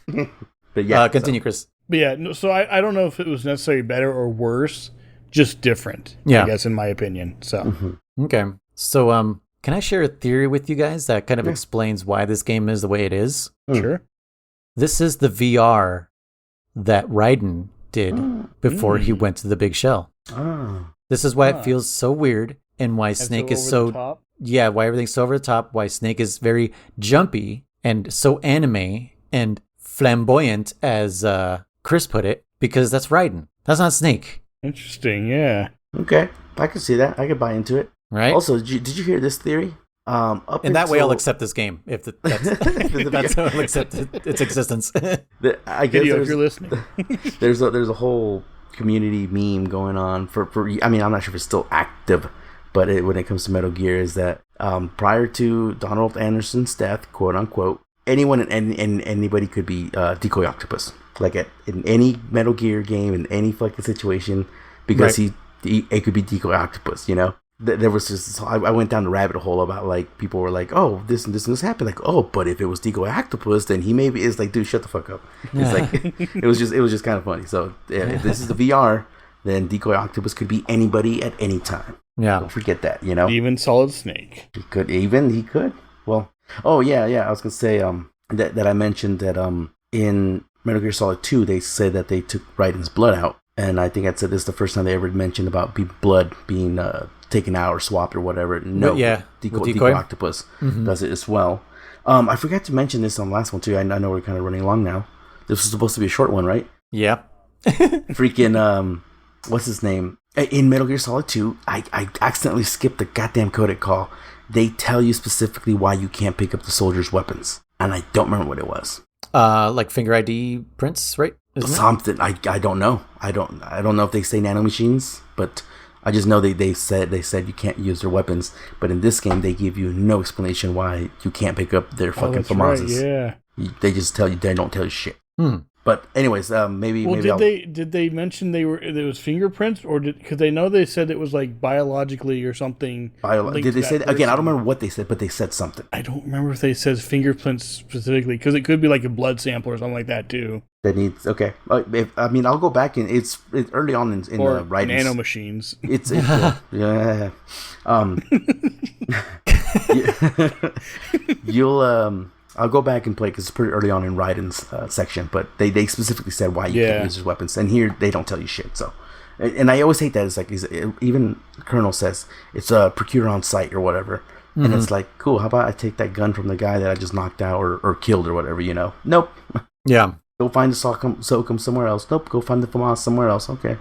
Yeah. Okay. But yeah, that's my theory. That's why this game is so weird. Okay. No, that's a valid theory. It's a VR mission. So how does that tie into 3? How does that tie into 3? Well, we'll find out next week when Kriss watches the MGS3 trailer. Now, was there only one, or was there a couple? There's a couple. Okay. Should we watch more than one for that episode? I think so. Yeah. Might as well. I think we should. Like we did for Metal Gear 2, we saw the... Oh, yeah. Yeah, we did. 2003 or whatever, the TGS, or I don't even know. We only showed him 2 because the third one for sure revealed way more stuff. Did it? Because it was after release. Oh, because it was marketing. It was actual marketing. Yeah, right? The third one was after release. So yeah. So yeah, okay. Well, that'll do it for this one. We will be playing Metal Gear Solid 3. Oh man, I don't know where he should stop. We'll think about this.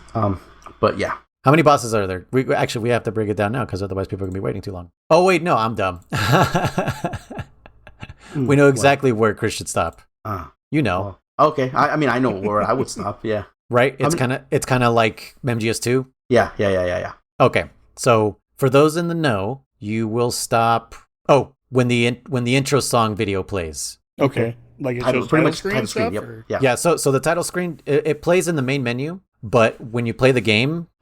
That title screen happens again. Okay. Like if it's part of a like a movie. Like that was your intro. Here's the title. Okay. So that's the game will force you to save pretty much. Yeah. Got it. So that's where you will stop. First force save. Yeah. Yes. Okay. I totally forgot that's how that one goes. Yeah, that's where I was thinking myself, honestly. Yeah, I totally forgot. I was like, where? Okay. So yeah, to the first save, everybody. If you're playing along with us on MGS3, I'm excited for this one actually. The more I thought about it, the more I start getting pulled towards German's camp of like, I think this is the best Metal Gear. This one so much. I mean, as much as I'm so excited, dude. As much as I love Solid 1, like I start remembering things and I'm like, oh, dude, yeah, 3 is really amazing. So I'm pretty excited for Kriss to experience this one, and then for it to just go downhill from there because he'll hate him after that. He'll hate every single one after that. He'll be like, 3 was it. Everything else sucks. Beats it 3. Yeah. All right, guys. So you have your marching orders, MGS3 to the first save. Yeah. What do we usually say? That this was Codec Calls, a Metal Gear Solid podcast. I was your host, Luis, a.k.a. Noise. Guys, I'm Contra, a.k.a. Riser. I'm Kriss, a.k.a. Dammit Kriss. And we'll see you guys next time. We're signing off. Goodbye. Bye.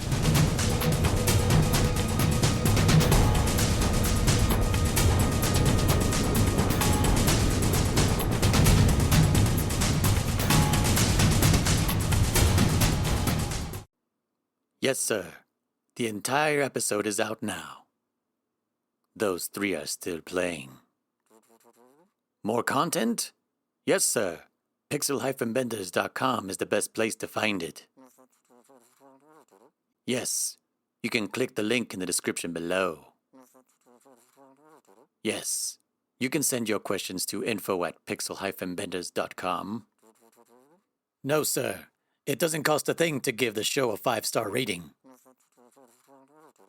That's right. Nobody knows you are the one that will keep this podcast alive. Yes. Thank you. Goodbye, Mr. Listener.